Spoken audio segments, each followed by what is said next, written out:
মুসলমান দরদি গো, আল্লাহ আল্লাহ সুবহানাল্লাহ। ইসলাম যেন শ্রেষ্ঠ ধর্ম, ইসলাম শান্তির ধর্ম। ভাই আমার বলে, ভাইয়া গো আপনারা কে শোনাবো। আমার মা বাবা যখন চিরতরের মতো বিদায় নিয়ে নিল গো, আমার বাবা যখন দুনিয়া ছেড়ে দিল, আমাদের ধর্ম অনুযায়ী আমার বাবাকে কাজ করতে হবে। এই কারণে আমার বাবাকে নিয়ে যখন চলে গেল, আমি একটু সঙ্গে চলে গেলাম। সঙ্গে যাওয়ার পরে দেখলাম আমার বাবাকে চিতায় যখন শুয়ে দিয়েছিল, দেওয়ার পরে তলে কাট পরে কাট দিয়েছিল, আগুন ধরিয়ে দিল।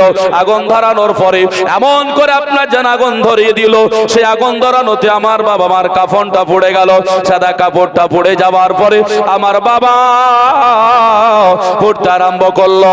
আমার বাবার হাত পাগুলো যখন আপনার এদিক ওদিক সরতে আরম্ভ করলো, কাকড়া হয়ে যায়, আপনার জড়ো হয়ে যায়। ওই সময় তারা লাঠি দিয়ে মারতে আরম্ভ করলো। চিন্তা করলাম আল্লাহ আল্লাহ আল্লাহ সুবহানাল্লাহ। ভাই আমার বলছে, বলে আমি চিন্তা করে দেখলাম, বলে আজ দুনিয়ার বুকে যদি আমার বাবা বেঁচে থাকতো, এইভাবে যদি শরীরের ওপরে কেউ একটা লাঠির আঘাত করত, আমি তার জনমদাত, আজ সে আমাকে জন্ম দিয়েছে, তার সন্তান, আমি কোনোদিনের তরেও একটা লাঠির ষাট আমি মারতে দিতাম না। জিন্দা থাকলে দিত না। তবে ভাই আমি এইরকম করে আমার বাবার সৎ কাজটা যখন আমি দেখলাম, আমার বাবার কাজ যখন সমাপ্ত হয়ে গেল, আমি চিন্তা করলাম, বলে আমাদের এমন কি ধর্ম, কিন্তু মুসলমানের দিকে আমি ফলো করে তাকাইয়া দেখলাম, ওদেরকেও যদি মারা যায়, ওই মানুষটা মারা যাওয়ার পরে কবরে যাবে, তার পূর্বে এত সম্মানের সহিত তার জন্য ব্যবস্থা করা হয়। মানুষ যখন ইন্তেকাল করে, মুসলমানের সঙ্গে সঙ্গে তাকে আপনার জায়গা পরিবর্তন করে তার জন্য একটা গোসলের ব্যবস্থা করে। কিন্তু গোসল যখন আপনার দেয়, ওই গোসল দেওয়ার সময় কোনো কেউ নাক ধরে না, কোন রকমের কেউ অসুবিধা মনে করে না। আবার দেখি যখন তারা শেষ গোসলটা দেয়, ওই সময় কালো একটা কাপড় দিয়ে ঘেরাও করে দেয়, আর দেওয়ার পরে সুন্দর করে একটা সাবান লাগাইয়া দেয়, পেটটাকে একটু দাবন দেয়, দেওয়ার পরে পায়খানা প্রস্রাবটা বের করে দেয়।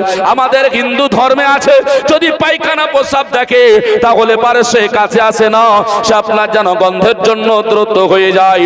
আর মুসলমানেরা নিজ হাতে চাপ দিয়ে পায়খানা প্রস্রাবটা বের হবে কিনা চিন্তা করে, শুধু তাই নয়, হাত দিয়ে ওই পায়খানা প্রস্রাবটা পরিষ্কার করে দেয়। আমাদের দিকে দেয় না, দেয় না। এবার ভাইজান বলল, এত সুন্দর করে মুসলমানের দেখলাম যেমন আপনার যেন গোসল বানায়া, শুধু তাই নয়, কাফন পরায়া কাঁধে করে নিয়া আপনার কবরস্থানে যায়, সুন্দর করে দাফন করে। আমার মনটা সেই দিন থেকে বিচলিত হয়ে উঠলো, আমি কোন ধর্মের মধ্যে আছি। কিন্তু আমার মা জনম যখন ইন্তেকাল করলো, মা চিরতরের মতো যখন বিদায় নিল, আমার মায়ের একটা চরিত্র ছিল, ও আমার জনম দখনি মায়েরা গো, আপনাদের চরিত্রটা একটু লক্ষ্য করবেন। হিন্দু ধর্মের ভাই আমার, তার মায়ের চরিত্রটা আমার সামনে বর্ণনা দেয়।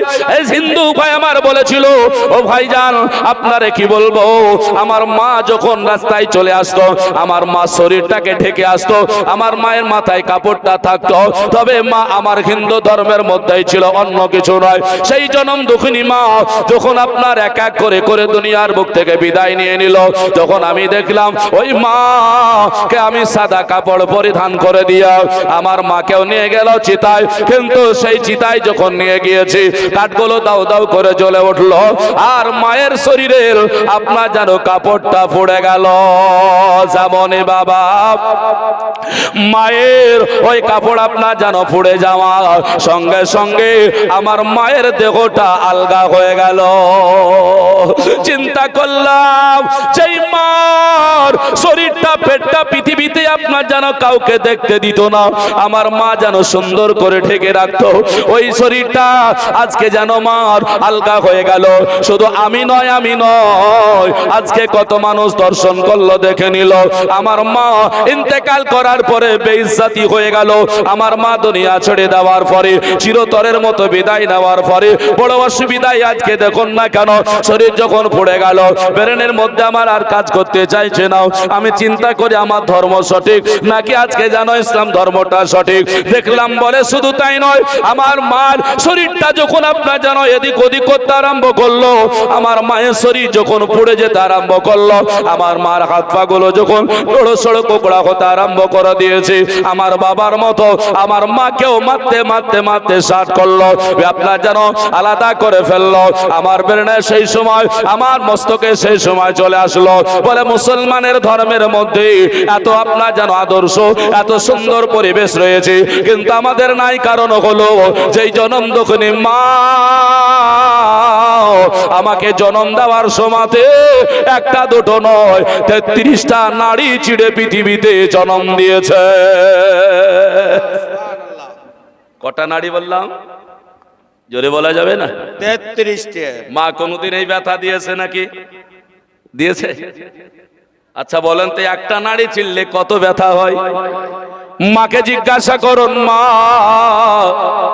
আজকে বলে উঠবে বেটা রে, আমি যেই দিন জন্ম দিয়েছিলাম বড় কষ্ট পেয়েছি, একটা দুটো নয় ছোট বড় 33টা নারী যখন ছিঁড়ে গিয়েছিল, একটা নারী নিয়ে টেনে টেনে বের হয়ে এসেছিলি, আমি সহ্য করতে পেরেছিলাম না, তবুও কষ্ট করে সহ্য করেছিলাম। কারণ হলো একটাই, বলে তুই যে আল্লাহ পাকের বড় নিয়ামত। সুবহানাল্লাহ, সুবহানাল্লাহ। আল্লাহর দেওয়া সন্তানগুলো আমরা নিয়ামত কিনা? আমরা নিয়ামত। বাপ নিজে যদি দোষ করি ওপরে দোষ দিলে হবে? আমরা হলাম নিয়ামত, আল্লাহর পাঠানো। আল্লাহ বলে বান্দা তোরা যে আমার নিয়ামত, কারণ হলো যার গর্ভে থেকে দিয়েছি সে নিয়ামত বলে গ্রহণ করে নিয়েছে। জনম দুঃখিনী মা এত কষ্ট দেয়, এত কষ্ট দেয়, আপনার একটা নাড়ি ছেঁড়া কষ্ট কোনোদিন দেয়নি, কিন্তু মায়ের সঙ্গে সম্পর্ক আমরা যেন সঠিকভাবে রাখতে পারিনি। চলুন না কেন ওই আপনার যেন কিন্তু ভাই বলল, বলে হুজুর আপনারে আর কি বলে বোঝাবো, আমার মনটা পরিবর্তন হয়ে গেল। আমি যেন বলতে আরম্ভ করলাম যে মায়ের শরীরটা কেউ দেখলো না, ওই মায়ের শরীরটা আজকে সবাই দেখে নিল। না না না, মুসলমানের মেয়েরা যখন ইন্তেকাল করলো, আমি তার দিকে ফলো করে দেখলাম, তাকে যেন সুন্দর করে কালো কাপড় দিয়ে ঢেকে দিল। শুধু তাই নয়, ওই মেয়ে যখন ইন্তেকাল করে যায়, মেয়েটা যখন খাটলির ওপরে করে কবরস্থানে নিয়ে যাওয়ার জন্য তার নামাজে জানাজা হয়, তার সঙ্গে বিবাহ সম্পর্কিত যাই যাদেরকে ইমাম সাহেব বক্তব্য দিয়ে বলল, তারা কেউ মেয়েটিকে দেখতে আসবেন না। সুবহানাল্লাহ, সুবহানাল্লাহ। তাই তো বলে নাকি? কিন্তু আমাদের তা তো হয় না। আমার কথাটা কি বলেছি একটু স্মরণ আছে? যার সঙ্গে বিবাহ সম্পর্কিত জায়েজ এইরকম মেয়ে যদি মারা যায়, ওই ছেলেটা মেয়েটাকে দেখতে পাবে না। কিন্তু আমরা সবাই দেখতে চাই নাকি বলেন? মেয়েটাকে দেখতে পাবে না। যেই মেয়েটা বিবাহ সম্পর্কিত জায়েজি, আজ সে খাটলির ওপরে শুয়ে, তবুও যদি দেখার আদেশ না থাকে দুনিয়ায় হবে। বলছো তো চলে যাচ্ছে, এই মুহূর্তে আর দেখতে এসো না। আর দুনিয়াতে তাহলে তাকে কেমন করে থাকা উচিত আমাদের মা বোনেদের? ইমাম সাহেব হাজারো বক্তব্য দিয়েছে, কিন্তু ইমাম সাহেবের কথা আমরা কেউ শুনি না, আমরা কেউ বুঝি না। শুধু তাই নয় বন্ধুরা আমার, ও আমার ভাইরা, আমি মায়েদের জন্য নসিহত করে যাই, দুটো শুনুন। ও আমার জনম দুঃখিনী মা, যে আমার মা হয়ে গিয়েছো, মা হয়েছো, অসুবিধা নাই, তবে যে মা হতে চলেছো অসুবিধা নাই।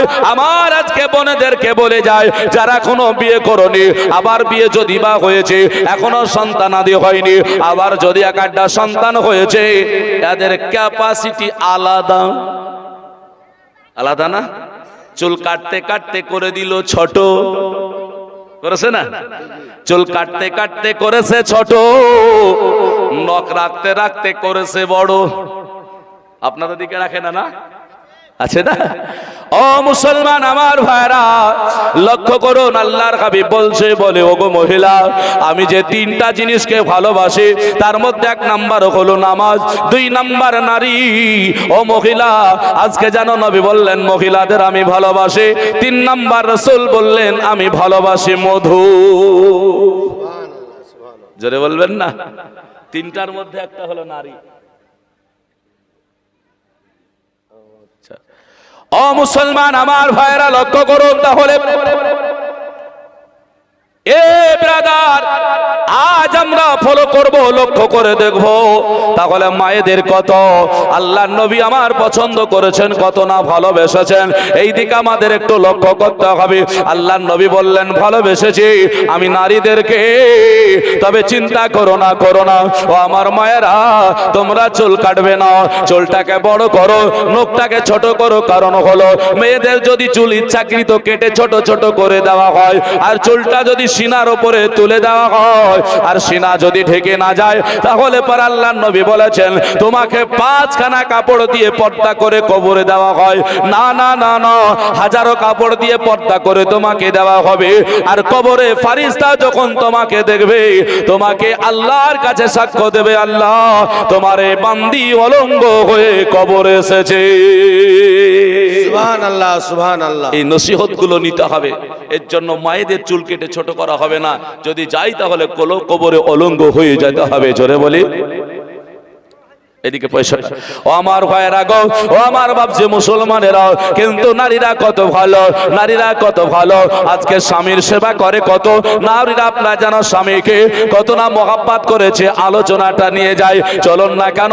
তবে আমার যে আজকের পালা আছে হযরতে ইমামে হাসান হুসাইন রাদিয়াল্লাহু তাআলা আনহুর জীবনে, এই কথা বলতে গিয়ে আমি নসিহতটুকু চলে এসেছিলাম। বাবা চলুন না, ইমামে হুসাইন রাদিয়াল্লাহু তাআলা আনহু আপনার যখন নবী পাক আলাইহিস সালাম ওই মদিনা শরীফে ছিলেন, মদিনা শরীফে যারা গিয়েছেন অবশ্যই জানবেন। ব্রাদার একটা কথা স্মরণ করে দিই আপনাদের, যখন আমার ইমাম হুসাইন 56 বছর বয়স হয়েছিল, মদিনা শরীফে কত না আনন্দ আরামে ছিলেন, নানার কাছে ছিলেন, আব্বা হুজুরের কবর আছে। আপনার শুধু তাই নয় ব্রাদার, আব্বার কবরই রাখে। আজকে ভাইজান রয়েছে, আম্মা জান রয়েছে, সকাল হলে আম্মার কবরটা জিয়ারত করে, আমার রাসূলুল্লাহর কবর জিয়ারত করে। কিন্তু ঘটনা আলাদা হয়ে গেল। 41 হিজরি যখন হলো, ইমামে হাসান রাদিয়াল্লাহু তাআলা আনহু উনি আপনার জানো সঙ্গে সঙ্গে খালি আপনার জানো দায়িত্বটা আমিরে মুআবিয়া রাদিয়াল্লাহু তাআলা আনহুকে দিয়েছিলেন। সুবহানাল্লাহ। এ দেখেন মায়ের আমার 5200 টাকা দান করেছে। আল্লাহ দান কবুল করুক, সকলে বলে আমিন। এবার হাসান হুসাইনের কাছে চলে যায়।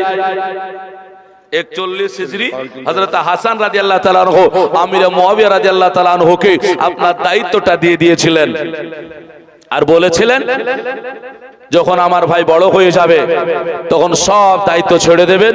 শুধু তাই নয়, কোনো দাবি থাকবে না। অনেক কিছু বলার পরে কি বলেছিলেন আরো জানেন? আমিরে মুআবিয়া রাদিয়াল্লাহু তাআলা আনহুকে বলছেন, হুজুর আপনি যখন চলে এসেছেন, যখন দায়িত্বটা আপনারই নিতে হবে। উনি দায়িত্ব নিয়েছিলেন। উনি যখন 49 হিজরি হলো, হযরত হাসান রাদিয়াল্লাহু তাআলা ইন্তেকাল করে গেলেন।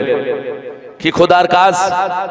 হযরত হাসান রাদিয়াল্লাহু তাআলা দুনিয়া থেকে যখন চলে গেলেন, সঙ্গে সঙ্গে 78 বছর বয়সে আমিরে মুআবিয়া রাদিয়াল্লাহু তাআলা তিনি আপনার জানো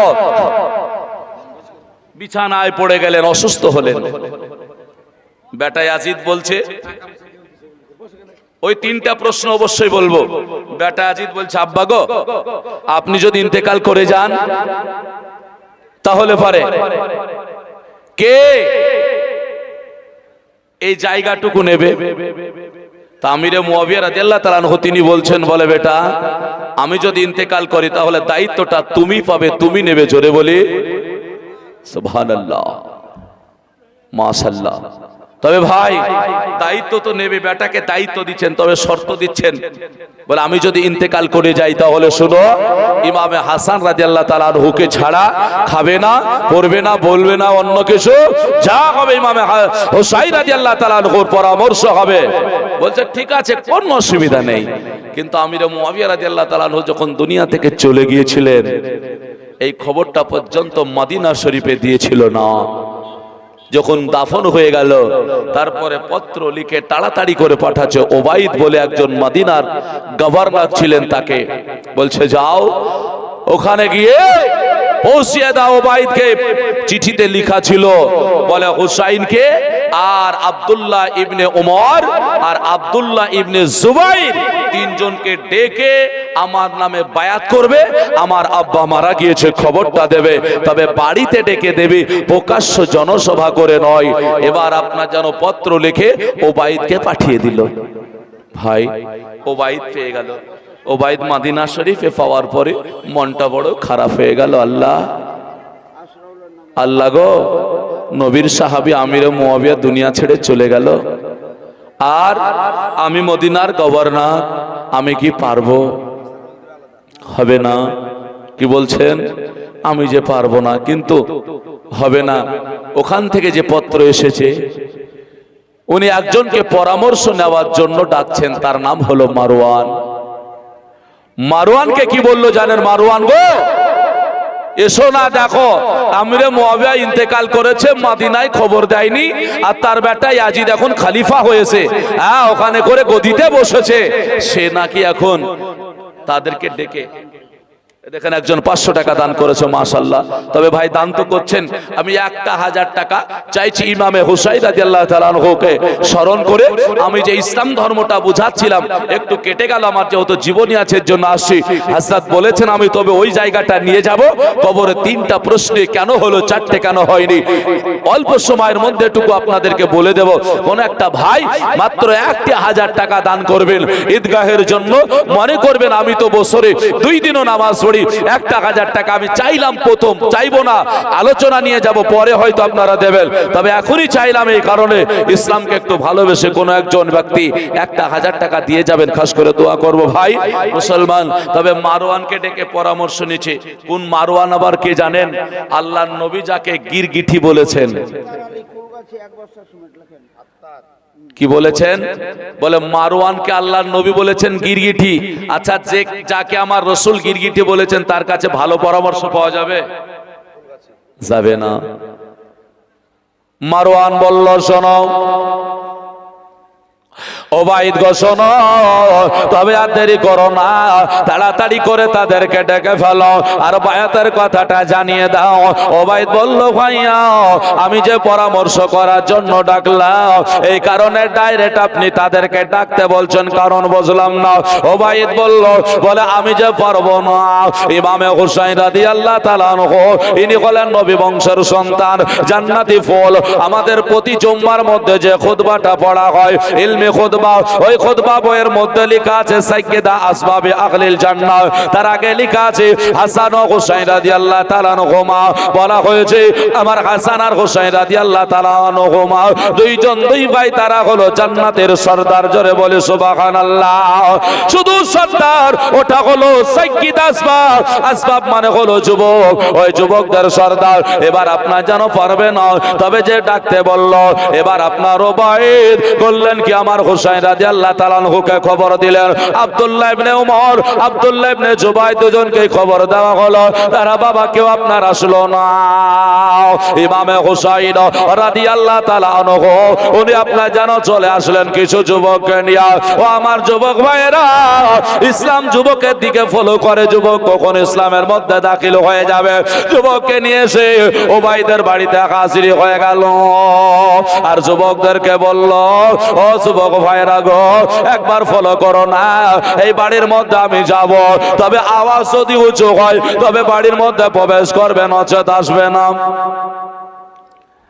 আর যদি কোনো অসুবিধা মনে করো তাহলে আসবে, নচেত আসবে না। এইভাবে আপনার জানো বলে ভিতরে প্রবেশ করে গেলেন। হুসাইনকে ওবাইদ বলল হুসাইন গো, মনে কিছু নেবে না, এই দেখো না কেন আজকে ইয়াজিদ ওই আপনার আমিরে মুয়াবিয়া রাদিয়াল্লাহু তাআলা আনহুর বেটা খলিফা আজকে জানো হয়েছে, গদিতে বসেছে, সে পত্র লিখে পাঠায়া দিয়েছে। ওই পত্রের মধ্যে আপনার জানো বলা হয়েছে, বলে কি বলেছে জানেন?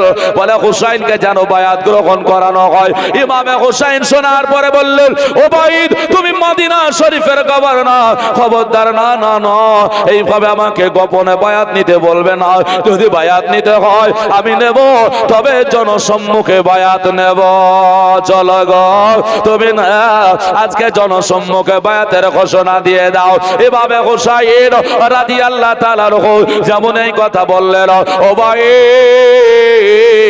কেটে কেটে কেটে কেটে কে মারওয়ান বলল, ওবাইদ গো হুসাইন হাতের নাগালে আছে, হাতের নাগালের বাইরে যদি চলে যায় তাহলে আর তাকে পাওয়া যাবে না, আজকেই তাকে বায়াত করে না, দেরি করো না। হুসাইন আওয়াজ শুনে বললেন, মারওয়ান তোমার না আমার নানা গিরগিটি বলেছে তুমি আমারে বায়াত করবে। আমি তো বায়াত গোপনে হব না, তবে বায়াত যদি না হয় তাহলে হত্যা করা হবে। যেমনই বাবা মারওয়ান হত্যার কথা বলেছে, ইমাম হুসাইন বললেন, বলে আমারে হত্যা করবে এসো। আজকে যেন শেরে খোদার লাডল আওয়াজ উঁচু করে বলে ফেললেন, হত্যা যদি করতে হয় চলে এসো। যেমনই কথা বলা মারওয়ান বাবা চুপ হয়ে গেল। হুসাইন দেখলেন আর কথা বলে না। আপনার যেন ভাইদের বাড়ি থেকে বের হইয়া আপনার চলে আসলেন। যুবক ভাইদের বললেন, ভাইরি চলো না আমরা যেন চলে যাই। বাড়ি চলে গেলেন বাবা। আব্দুল্লাহ ইবনে জুবাইর আসে না, সে যে মদিনা শরীফ ছেড়ে মক্কার পথে দিয়েছে রওনা। হুসাইন বাড়ি গিয়া আরাম করবে, ঠিক যেমন আপনার সন্ধ্যা হয়েছে ওই সময়তে গিয়া আবার যেন ওবাইদ আপনার যেন সেই কথা বলে দেয়। সঙ্গে সঙ্গে বাবা যেমন ওই কথা বলা হলো, উনি আপনার বললেন না যতক্ষণ পর্যন্ত জনসম্মুখে হবে না আমি ইমাম হুসাইন বায়াত গ্রহণ করব না। আবেদ আলী ছেলে, সুবহানাল্লাহ মাশাআল্লাহ, আবেদ আলী ছেলে 300 টাকা দান করেছে। তবে ভাই আমার আল্লাহ পাক দানকে কবুল করুক, সকলে বলে আমিন। আমি 1000 টাকা চেয়েছি, আপনারা যার কাছে আছে দেবেন। ব্রাদার একটা মহিলার ঘটনা আছে, 1 টাকা বাড়িতে নিয়ে যায়নি, সন্তান দান করেছে, সুযোগ হলে শোনাবো। হবে না বায়াত বলে না। উনি ওবাইদকে তাড়িয়ে দিলেন, বলে যাও জনসম্মুখে ডাকবে, জনসভা করবে, ওইখানে যদি সকলে বায়াত হয় আমিও হব, অসুবিধা নাই, যাও। তাড়িয়ে দেওয়া হলো। হুসাইন বুঝতে পারলেন আর না আমার যেন এখান থেকে সমাপ্ত, এ মদিনা শহরে থাকা যাবে না।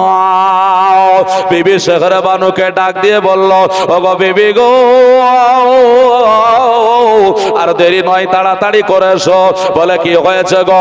বলে একটা কথা শুনে রাখো বিবি, আমারে আজকে মদিনা শরীফে ওবাইদ যেন আজকে বায়াত গ্রহণ করতে বলে, তাই নাকি? বলে বলে আমার যে হওয়া সম্ভব হবে না।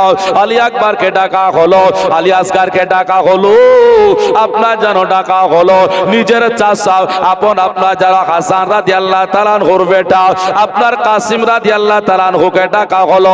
বলে বেটা কাসিম চলে এসো। সবার সামনে আপনার বোনকে ডাকা হলো, শেখরে বানুকে, একই বলে আপনার সাইনাবকে। ডাকার পরে বলা হলো, ও বোন দেখো না আমাদের পরিস্থিতি এমন একটা জায়গায় হয়ে গেল, আমাদের মদিনা শরীফ ছেড়ে চলে যেতে হবে, তাই নাকি? বলে কেন? সব ঘটনা যখন খুলে বলা হলো, সঙ্গে সঙ্গে আপনার যেন বলে উঠলেন, বলে না না না, কাসিম রাদিয়াল্লাহু তাআলা আনহু বললেন, এ মদিনা ছেড়ে আমরা যাব না। হুসাইন বলে, না রে বেটা, আমাদের যে যেতে হবে। এবার সকলকে ডেকে আপনার যেন সকাল হলে চলে যাবে। হায়রে ঘটনা, হায়রে কাহিনী, মুসলমান আমার ভয়েরা গো, যেমনই আপনার এইরকম কথা বলা হলো। তবে হুসাইন বলছে, শোনো আজকে রাত্রি খানা থাকবো, সকাল হবে, ফজরের নামাজ পড়ে আমরা যেন বেরিয়ে যাব। একটা কথা ভালো করে মনে করো, আমারে কেউ কিন্তু তোমরা ডাকবে না।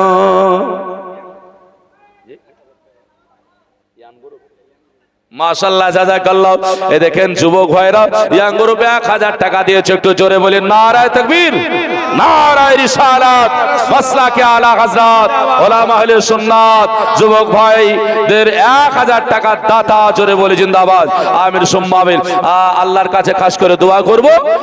আল্লাহ রাসূল বলেছেন সাইয়্যিদ আসওয়াবি আহলেল জান্নাত, যুবকদের জান্নাতের সরদার হলো ইমামে হুসাইন।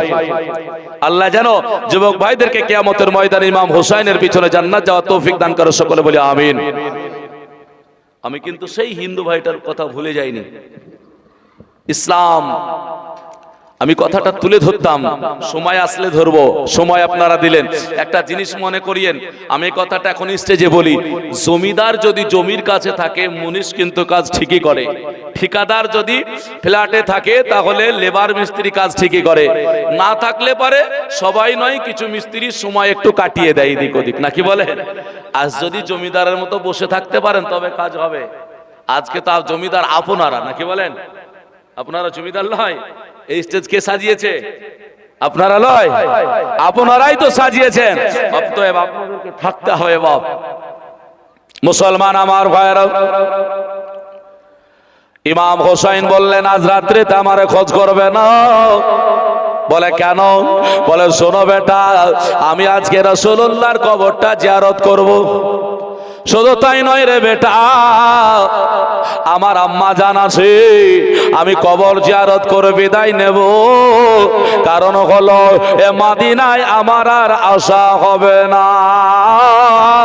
যে মক্কা ছেড়ে আমার নানা মদিনা শরীফে এসেছিল, ওই মক্কা শরীফ ছেড়ে আজ যেন নানা আসার পরে দীর্ঘ কয়েক বছর থেকে গেল, আর আমার থাকা হবে না, আমাকে মদিনা ছেড়ে চলে যেতে হবে। সুবহানাল্লাহ। দেখেন আপনারা বসে আছেন, 1570 টাকা দান করেছেন, মাশাআল্লাহ সুবহানাল্লাহ। তবে চেয়েছিলাম একজনের কাছে 1000 টাকা যুবক ভাইরা দিয়েছে। যুবক ভাই যদি দিতে পারে, আপনারা পারবেন না কেন? অবশ্যই পারবেন, কারণ আল্লাহ কোরআন পাকের মধ্যে বলেছেন ওয়া আমওয়ালুকুম ওয়া আওলাদুকুম আনতুমুল ফিতনা। আল্লাহর নবী স্বয়ং কোরআন থেকে জানিয়ে দিয়েছেন, আল্লাহর কালাম বলে শুনে রাখো, তোমাদের টাকা পয়সা জমি জায়গা আর তোমাদের সন্তান তোমাদের জন্য ফিতনা।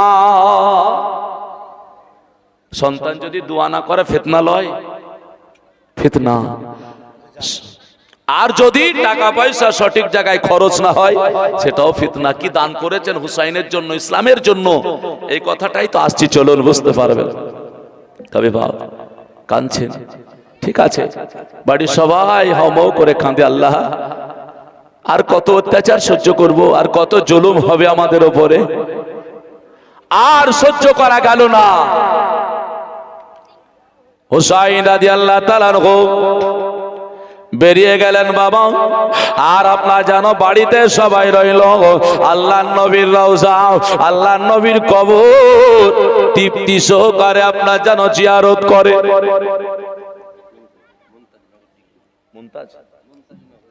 মুমতাজ নগর থেকে দেখেন একজন এসে 300 টাকা দান করেছে, আল্লাহ দানকে কবুল করুক, সকলে বলে আমিন। আমিন। একটা বই বেরিয়েছে স্বপ্নের দেশে জিয়ারতের উদ্দেশ্যে, বইটার নাম খুব ভালো মনে হচ্ছে, স্বপ্নের দেশে জিয়ারতের উদ্দেশ্যে। মানে স্বপ্নের দেশ মানে বুঝতে পারছেন, জিয়ারতের উদ্দেশ্য মানে বুঝতে পারছেন, মক্কা মদিনা শরীফ, নাকি বলেন? বইয়ের মধ্যে কি লেখা আছে জানেন? বইয়ের মধ্যে লেখা আছে, কেউ যদি মদিনা শরীফ নবীর কবর জিয়ারত করব মনে করে যায়, তাহলে তার হজটাই হবে না। যেটা বলবেন না নাউজুবিল্লাহ। আর আল্লাহর নবী বলছেন, তুমি যদি আমার কবর জিয়ারত করে নাও, মানজার আল কাবরি ওয়াজিবাত লাহু শাফাআতি। রাসূল বললেন তুমি আমার কবর জিয়ারত করবে আর আমার উপরে শাফাত ওয়াজিব হয়ে যায়। যারা বলবেন না সুবহানাল্লাহ, সুবহানাল্লাহ। মুসলমান আমার ভাইরা, ইসলামের মধ্যে এসেছে কি গো, একটা একটা করে মাওলানার নাম নিয়ে যদি বলি আপনি অবাক হয়ে যাবেন কি এসে গিয়েছে। হুসাইন রাদিয়াল্লাহু তাআলা আনহু নানার কবর জিয়ারত করলেন, দীর্ঘ সময় কাটালেন। কাটানোর পরে বাবা মা জননী জান্নাতুল বাকিতে রয়েছে। আমি চোখে দেখে এসেছি, অনেকজন অনেক ভাই বলে নবীর কবর জিয়ারত করতে দেয় না, দাঁড়িয়ে দোয়া করতে দেয় না। ভাই এটা ভুল কথা। কেন ভুল? বলে এই কারণে ভুল, যদি আপনি ফজরের পর আসরের পর নামাজ পড়ে পরেই যান তাহলে আপনি সময় পাবেন। পিছনে তো লেগে আছে হাজার হাজার মানুষ, ওদেরকে তো যেতে দিতে হবে। এর জন্য পুলিশ বলে চলে যাও ভাই, তার মানে দোয়া করতে করতে চলে যাও। আর আপনি ফাঁকা টাইমে যদি যান, এক কিনারায় লেগে যান, দোয়া করুন, আপনাকে কেউ নিষেধ করবে না, কেউ নিষেধ করবে না। একটা কিনারায় লেগে যান। আর আপনি ভিড়ে যদি যান তাহলে তো হবে না। যেমন আপনারা বসে আছেন, আপনাদের কাজকে কিছু বলবো না, তবে যখন জলসায় ভিড় লেগে যায়, চাপ আসে শ্রোতাদের, তখন কি বলে কমিটিরা, যেমন মায়েদেরকে বলা হলো তোমরা সামনে গিয়ে বসো, সামনে দিকে বসো, বলে না বলে না, এগিয়ে চলো। তার মানে কি ওনাদেরকে বলছেন যে প্যান্ডেল থেকে চলে যাও? না, মানে আর একজন যারা পিছনে আছে তাদেরকে সুযোগ করে দাও নাকি? ওইরকম পুলিশ বলে তোমরা চলো চলো, তার মানে বলতে থাকে যারা আছে ওদেরকে সুযোগ করে দাও। জিয়ারত হবে না, দোয়া হবে না, এটা বোঝায় না ওরা, কিন্তু ভুল বোঝায়। আর মুমতাজুল তো উঠে পড়ে লেগেছে, হ্যাঁ না? নাম শুনেছেন মুমতাজুলের? এই ব্যক্তিটা এমন ভাবে উঠে পড়ে লেগেছে, মনে হচ্ছে যে এগুলো ওর জন্য খুব কষ্ট হয়ে যাচ্ছে। হায় আল্লাহ, কিছুদিন আগে বোঝাচ্ছিলেন, আপনাদেরকে খারাপ লাগছে? হ্যাঁ, কিছুদিন আগে বোঝাচ্ছিলেন ওয়াদিয়ে জাবাল জিন পাহাড়ের কথা, আপনারা দেখেছেন কিনা জানি না। মানে ওখানে একটা জিনিস আছে, বোতলে পানি দিলে পারে বোতলটা উঁচু দিকে চলে, নিচু দিকে নয়, উঁচু দিকে চলে। তো উনি বুঝাচ্ছেন কি জানেন? ওনার বোঝানোর পরে আমি আমার কথাটা বলবো। উনি বোতল দিলেন, উঠছে, পানি দিয়ে ফেলে দেখছেন নিচের দিকে গড়ছে। উনি বলছেন শুনুন ভারত, বাংলাদেশ, পাকিস্তানের হাজী সাহেবেরা, উনি বলছেন আমি যে বাসে ছিলাম প্রায় 50-এর অধিক, তবে 45 জনই বলছিলেন এই কথাটা, তবে আজ দেখলাম সেটা ভুল। বলে কি ভুল? বলে উঁচু দিকে চলে না, এটা মদিনার দিকে চলে। বেশক বেশক। আচ্ছা বলুন তো, আমি তো মেনে নিলাম, আরে ভাই উঁচুর দিকে চলে না, মদিনার দিকে চলে। বলে তুমি বলো না কেন যে রাসূলুল্লাহর এটা একটা মাজেজা? তুমি জিনের কারামতি যদি না মানো, জিনের কারামতি যদি না মানো, তাহলে বলে দাও রাসূলের মাজেজা। কিন্তু উনি বলছেন না রাসূলের মাজেজা, উনি বলছেন এটা ভুল, এটা বলতে কিছু নাই। এইরকম করে হাত দিয়ে উনি রাস্তা দেখাচ্ছেন, বলে রাস্তাটা এইরকম। তো এইরকম যদি হয় ভাই, তাহলে দুই দিকে পানি দিলেই তো হয়। জি জি জি। আর আমি নিজে চোখে দেখে আসলাম ভাই, উনি যেটা বুঝালেন সেটা হলো ভুল, আর আমি দেখে আসলাম, আপনাকে বুঝাচ্ছি, সচক্ষে দেখেছি। আমরা 56 জন ছিলাম, আমরা দেখেছি। কি দেখেছি জানেন? যখন যাচ্ছিলাম তখন কিন্তু হয়নি। জিজ্ঞাসা করলাম হয় না কেন? আমাদের মধ্যে 2 জন মুফতি ছিল, আমরা 4 জন আলিম ছিলাম। আমাদের মধ্যে আলোচনা হলো, আমরা যখন ওয়াদিয়ে জাবাল জিন পাহাড়ের দিকে আসলাম, কই বোতল তো উঁচু নিচুতে দেখতে পেলাম না। তারপরে পাহাড়ের চত্বরে ঘুরলাম, মার্কেটের কাছে ঘুরলাম, পানি দিয়ে দেখেছি আমরাও, কিন্তু পানি উঁচুর দিকে যায়নি, নিচুর দিকে গিয়েছে।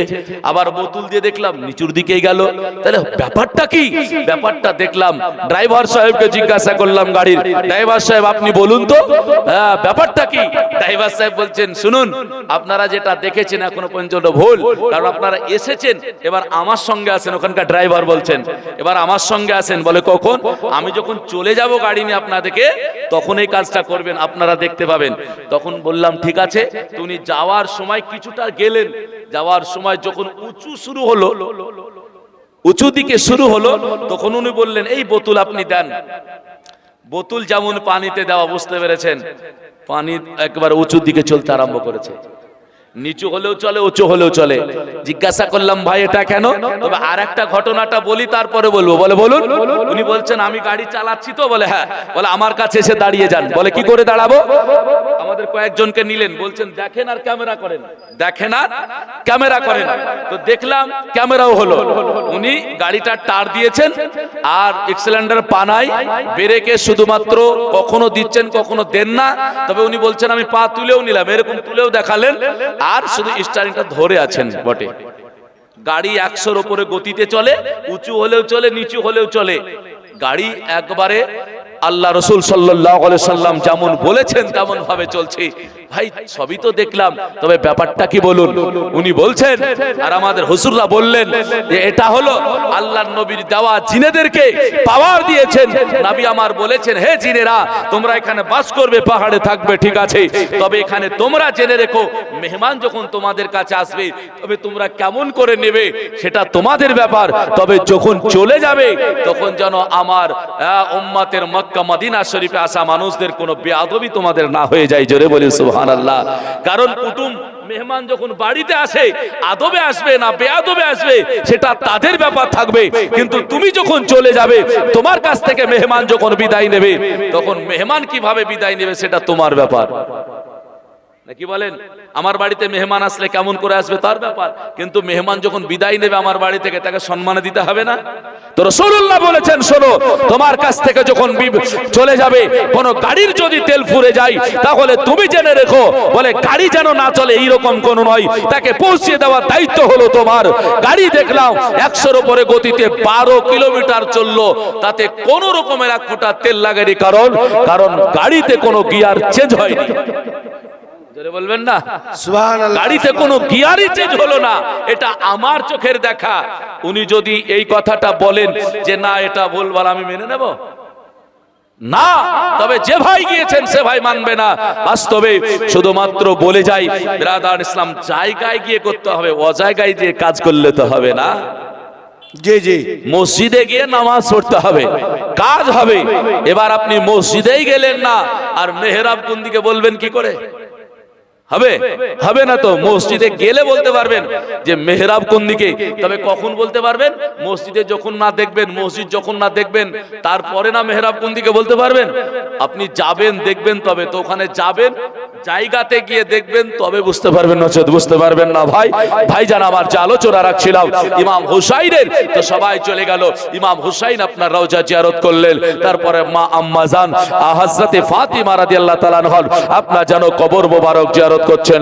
ভাই হযরতে হাসান রাদিয়াল্লাহু তাআলা আনহুর ওনারও কবর জিয়ারত করছেন, আর বলছে তোমার হুসাইন আজ বাঁচাতে দিন কারবালাতে হবে কুরবানি, ওগো মা ফাতেমা আসনগনি, তোমার হুসাইন আজ বাঁচাতে দিন কারবালাতে হবে কুরবানি, ওগো মা ফাতিমা জনগনি।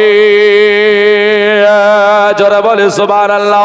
ইমাম হুসাইন রাদিয়াল্লাহু তাআলা আনহু সারাটা রাত আপনার জানো জিয়ারতে বাবা কাটায়া দেয়। জিয়ারত যেমনই সমাপ্ত করবে ফজরে মুয়াজ্জিন আযান দিয়ে ফেলল। মুয়াজ্জিন বলল আসসালাতু খায়রুম মিনান নাওম। যেমনই বাবা আযান দেওয়া হযরত ইমাম হুসাইন রাদিয়াল্লাহু তাআলা আনহু জিয়ারত সমাপ্ত করলেন। জিয়ারত সমাপ্ত করে বাড়ির দিকে চলে গেলেন। সকলকে বলছেন বেটা ও আমার বিবি বল ও আমার ভাতিজা কোথায় আছো? তোমরা সকলে তোমাদের সামানগুলো গুটিয়ে নাও। গোটানো হলো, আপনার সবাই বেরিয়ে যাবে। হুসাইন রাদিয়াল্লাহু তাআলা আনহু তিনার আপনার যেন একটা কন্যা সন্তান ছিল যার নাম হলো সাকিনা। 7 বছরের কন্যা, লাভ দুটো তার আপনার যেন গোলাপ পাপড়ির মতো ছিল, এত সুন্দর চেহারা ছিল। আমার হাসান রাদিয়াল্লাহু তাআলা আনহু তিনি বলেছিলেন, বলে ভাইয়া তোমার কন্যা সাকিনার সঙ্গে আমার বেটা কাসিমের বিয়ে দিয়ে দেবে। আর যখন ইন্তেকাল করেছিলেন ওই সময়তে একটা তাবিজ দিয়ে গিয়েছিলেন। ভাই আমার তাবিজকে নিয়ে অনেক কথা বলেন। হাসান রাদিয়াল্লাহু তাআলা আনহু একটা তাবিজ দিয়ে গিয়েছিলেন, কি লেখা ছিল বলবো, তবে এগিয়ে যাই। ভাই আমার যখন আপনার সাকিনা এসে উপস্থিত, আব্বা জান আজ কোথায় যাবেন? বলে ওরে শোনো শোনো, আমরা মক্কা শরীফ চলে যাব মদিনা ছেড়ে। বলে আব্বা গো আমাদের ঘরে সুবহানাল্লাহ। দেখেন মেয়েদের কাছ থেকে আবার 1400 টাকা নিয়ে আসলেন। আল্লাহ দানকে কবুল করুক, সকলে বলি আমিন। মেয়েরা তো আজ টাকা দিছে গো। ভারতবর্ষের একটা মেয়ে উত্তরপ্রদেশে আপনার জানো একটা মেয়ে নিজের সন্তান মাদ্রাসায় দান করেছিল। তবে সন্তান কি হয়েছিল বাবা, অবাক করা কাণ্ডগুলো। মুসলমান আমার ভাইরা, আজকে হুসাইন কি বলে দেখুন, বলে ও বেটি হ্যাঁ যেতে হবে। বলছে আব্বা জান আমাদের বাড়িতে আপনার একটা কন্যা, আমার একটা বোন 11 বছর বয়স, বয়স, যার নাম হলো সগুরা, সে যে অসুস্থ, জ্বর, কেমন করে যাবে? আব্বা বললেন, বলে বেটি শোনো, ওই বেটিকে নিয়ে যাব না, রেখে চলে যাব, আর যখন সময় হবে আবার যেন নিয়ে চলে যাব। ঠিক আছে, সবাই বেরিয়ে গেল। এবার সগুরা, উনি আপনার দেখতে পেয়েছেন, বুঝতে পারলেন, বলে আমাকে নিয়ে যাবে না। তাড়াতাড়ি করে গেলেন কার কাছে? মা জননীর কাছে গিয়ে বলে, মা আজকে শুনলাম নাকি আমাদের সবাই মদিনা ছেড়ে ওই মক্কা শরীফ চলে যাবে। বলে হারে বেটি, বলে মা গো আমাকে কি নিয়ে যাবে না? সঙ্গে সঙ্গে বলছে, তোমার আব্বারে জিজ্ঞাসা করো। হুসাইনে হাত ধরে বললেন, আব্বা যান, আমি কি যেতে পারবো না, আমাকে নিয়ে যাবে না? হুসাইন বলছে, বেটি রে, তুমি না অসুস্থ, তোমাকে নিয়ে যাব না, 1 মাস পর হলে তোমাকে নিয়ে চলে যাব, তোমার ভাইয়াকে পাঠায়া তোমাকে নিয়ে চলে যাব। সগুরা বলে, আব্বা এটা কেমন করে হবে, আমি চলতে পারবো না, তবে কিছুদিন পরে গেলে হবে না? বলে না বেটি, এখান থেকে কিছুদিন করলে হবে না, আজ আমাদের বেরিয়ে যেতে হবে। তবে আব্বা গো আমি থাকবো কার কাছে? সঙ্গে সঙ্গে বললেন, কেন? তোমার একজন নানি আছে, ওই নানি জানকে তোমার ডেকে দেব, যার নাম হলো উম্মে সালমা। উম্মে সালমাকে ইমামে হুসাইন ডেকে নিলেন, আর ডাকার পরে বলতে আরম্ভ করলেন, ওগো উম্মে সালমা, আমরা সবাই চলে যাব, সগুরাকে রেখে দেবে, আর সগুরাকে একটু দেখভাল করবে। সগুরা হাউমাউ করে কেঁদে ফেললো, কাঁদতে কাঁদতে বলল, আল্লাহ, আমি যে আমার ছোট ভাই আলী আসগারকে ছেড়ে থাকতে পারবো না। আব্বাকে বলল, আব্বা আমি আজকে আমার ভাইকে কোলে নিয়ে বেড়াই, ঘুরে বেড়াই, আব্বাকে ছেড়ে থাকতে পারবো না। ওগো আব্বা যান, আমার ভাইয়াকে আমি ছেড়ে থাকতে পারবো না, তবুও যে নিয়ে যাওয়া হবে না। এত করে কান্না করলেও বাবা নিজের কন্যাকে আপনার উম্মে সালমার দায়িত্বে রেখে চলে যায়। বেরিয়ে গেল, 1 পা 2 পা করে মক্কা শরীফের পথ ধরে নিল। আপনার সগুরা বাড়ি থেকে তাকায়া তাকায়া দেখে, এইরকম কোন কন্যা বাবা সহ্য করবে, কোন মা সহ্য করবে এত কষ্ট বাবা, যে কন্যাকে রেখে আপনার যেন চলে যাবে। মা মা মা করে ডাক দেয়, মা জননী আর থাকতে পারে না। হায়রে মাকে, মা এমন একজন ব্যক্তি যে মায়ের দিলে ব্যথা যদি দেয় জান্নাত পাওয়া যায় না, যে মায়ের দিলে যদি কষ্ট দেয় আল্লাহ পাক রব্বে কায়নাত নারাজ হয়ে যায়, যে মায়ের দিলে যদি ব্যথা দেওয়া যায় রাসূলুল্লাহ নারাজ হয়ে যায়। আইরে মা আজকে কারে কয় গো, যেই মা জন্ম হইলে আপনার সব সুখের জন্য নিজের জীবনটাও দিতে রাজি হয়ে যায়। মায়ের দিলেতে ব্যথা কখনো দিও না, কোনো অদিন দিও না, মায়ের দিলেতে ব্যথা কখনো দিও না, কোনো অদিন দিও না। মায়ের মতো এত আপন আর তো কেউ হবে না, মায়ের দিলেতে ব্যথা কখনো দিও না, কোনো দিন দিও না। জোরে বলে সুবহানাল্লাহ, সুবহানাল্লাহ। সুখে সুখ নিহাবে, দুঃখেতে দুঃখী রবে, ছেলের সুখের তরে মা মরতেও রাজি হবে। সুখে সুখ নিহাবে, দুঃখে দুঃখ নীরবে, ছেলের সুখের তরে মা মরতে রাজি হবে। মায়ের পাক কদমের তলে, ওগো মায়ের পাক কদমের তলে জান্নাতের ঠিকানা।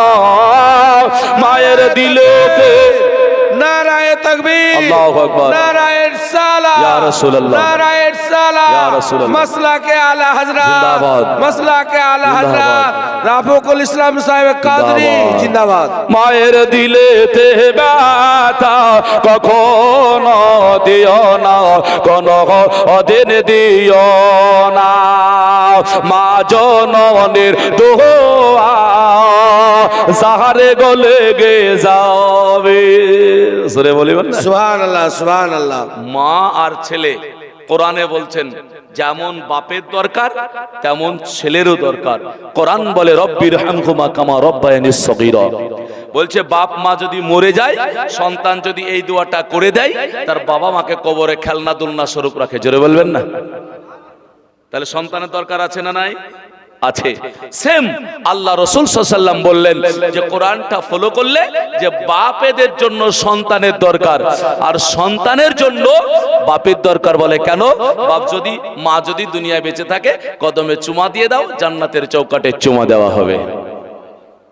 এর জন্য বলছে মাহা জন অনের দোয়া আসাহারে গলে গে যাবে, যত চাওয়া পাওয়া খোদা মিলিয়ে দিয়েবে। মায়ের দোয়া, ও গো মায়ের দোয়া যাই গো পাওয়া মক্কা আর মদিনা, মায়ের দিলে তে ব্যথা কখনো দিও না, কোনো অদিন দিও না, মায়ের মতো এত আপন আর তো কেউ হবে না, মায়ের দিলেতে ব্যথা কখনো দিও না, কোনো দিন দিও না। माशाअल्लाह, माशाअल्लाह, माशाअल्लाह, একটা सुभान কোনো अल्लाह। ভাই মায়ের জন্য 500 টাকা দেবেন ঈদগাহের উন্নতির স্বার্থে, মাত্র 500 টাকা। আলোচনাটা নিয়ে যাই। মায়ের আর একটা গজল আপনাদের শোনাবো, তবে আলোচনা যতক্ষণ শুনবেন আমি শোনাবো, কারণ হাসান হোসেনের জীবনে আমি 6 রাত্রি করেছি, আমার কিছুই শেষ করতে পারিনি। কেন? আমি কেন? ইমাম হাসান হোসাইন ইনাদের জীবনী যদি 6 রাত্রি কেন, যদি 1 মাস 2 মাস করে বলে চলে যায়, শেষ হবে? হবে না। কেন হবে না বাবা? একটা কোন ভাই, একটা কোন বোন, একটা কোন মা, খাস করে একটু জানো, মা চলে গিয়েছে কবরে, হয়তো না হয় বাবা চলে গিয়েছে, 500 টাকা সাদকা করে যাবেন। আল্লাহর নবী সাদকা করলে কবর আযাব মাফ হয়। নবী মুস্তাফা আমার বলে দিয়েছে, হাইরে মা আর সম্মান কোনোদিন কমে না। মায়ের জন্য একজন ভাই আমার 100 টাকা দিয়েছে। ওগো ভাই 500 টাকা চেয়েছি, থাকলে দেবেন, না হলে পরে দেবেন, হাজরাতকে বলে দেবেন, কোনো অসুবিধা নাই। মা চলে গেল, বেটি তাকায় থাকে, রাস্তা একটু রোদ হয়ে গিয়েছে, মা চিৎকার করে ডেকে দিয়েছে, হাউ মাউ করে কাঁদে, হাইরে জনম দুঃখিনী মা, যেই মা 33টা নারী ছিঁড়ে আমারে জনম দিয়ে ফেলে কেমন করে চলে গেল।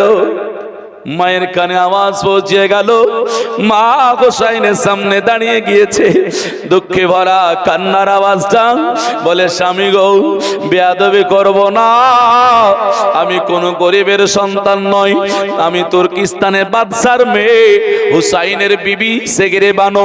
উনি বলছেন, বলে আমি হলাম বাদশার কন্যা, আমার আব্বা জানের কাছ থেকে আমাকে তুলে এনেছিল কে? বলে ওটা হযরতে ওমর রাদিয়াল্লাহু তাআলা আনহু, তিনি যুদ্ধ করে সেই সময় সেই কন্যাটাকে তুলে এনেছিলেন। সেই সময়তে বলেছিলেন, বলে আমি হলাম একজন বাদশার কন্যা। সাফিয়া খাতুন একজন ছোট্ট বোন আমার 100 টাকা দান করেছে। ভাই আমার নাই কোনো 500 টাকার জন্য কোনো মামার আপনারা দিয়ে দিয়েছেন, তবে জানি না থাকলে একটু আদা করবেন, খাস করে ইনশাআল্লাহ হাত তুলে দোয়া করবো। এর জন্য বলছি যুবক ভাইদের 1000 টাকা আছে, দোয়া করাও, ইনশাআল্লাহ হাত তুলেও দোয়া করব। একজন ভাই দিয়ে দিলেই তবে আলোচনা শুনবেন, ভালো লাগবে।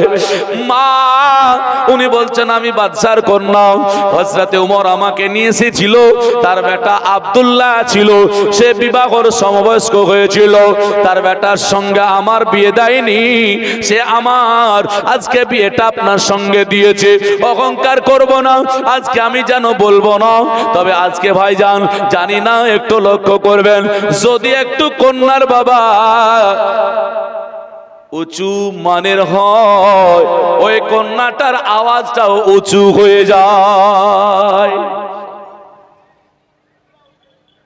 মেয়ের বাপ বলছে আমার মেয়েটা তো MA পাস করেছে, ডবল MM করেছে, আজকে বিয়ে পড়া ছেলেটার সঙ্গে কি করে বিয়ে দেব? বলছে না দিতে পারে না। ভাবছেন ও মুসলমানেরা, সঙ্গে সঙ্গে বললেন অহংকার করে নয়, যে ছেলেকে আমি গর্ভে নিয়েছিলাম, আমি জন্ম দিয়েছি, ওই ছেলেটাকে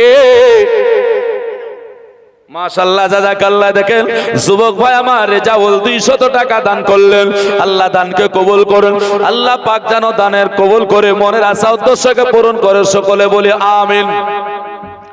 মুসলমান, আল্লাহ কোরআনে বলেছেন ইন্নাল্লাহা আলিমুম বিজাতিস সুদূর, আল্লাহ বলেছেন প্রত্যেকটা মানুষের অন্তরের খবর জানি। আল্লাহ আপনার অন্তরের খবর জানেন। বাবা মার উদ্দেশ্যে আল্লাহ পাক তার বাবা মা যারাই দান করছেন, কার বাবা গিয়েছে, মা গিয়েছে, আত্মীয় স্বজন গিয়েছে, আল্লাহ জান্নাতবাসী করুক, সকলে বলি আমিন। বিরাদার ইসলাম বললেন নগো হুজুর আমি একটু যাব, আমার ওই বাচ্চাটাকে ছেলেটার সঙ্গে কথা বলবো। বলে ঠিক আছে যাও। আবার সেখানে বানু বেটির সঙ্গে কথা বলার জন্য ছুটে ছুটে চলে আসলেন।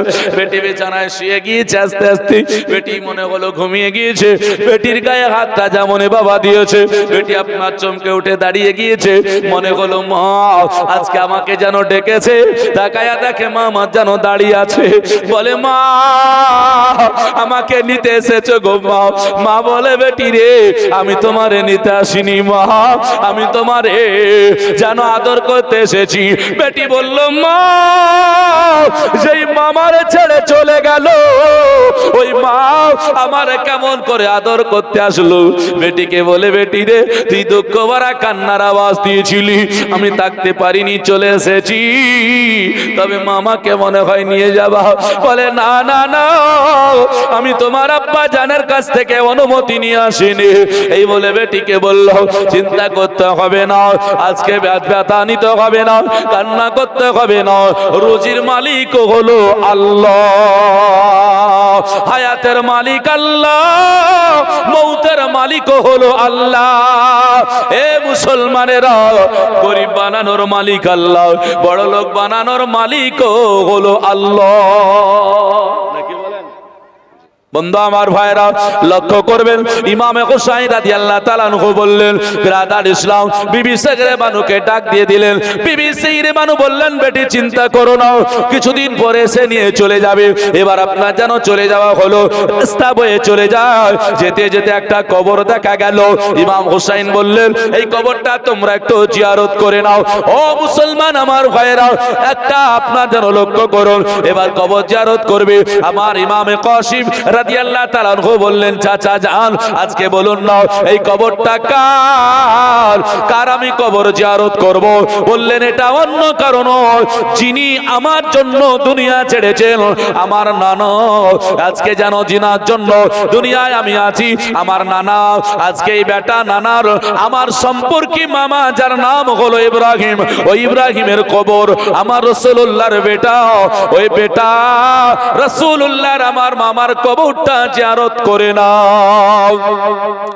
কবর জিয়ারত হয়ে গেল, এক এক করে করে আপনার রাসূল পাক আলাইহিস সালামের নওয়াজা ইমামে হুসাইন রাদিয়াল্লাহু তাআলা আনহু ওই আপনার যেন মক্কা শরীফে গিয়া হাজিরি দিয়ে দিলেন।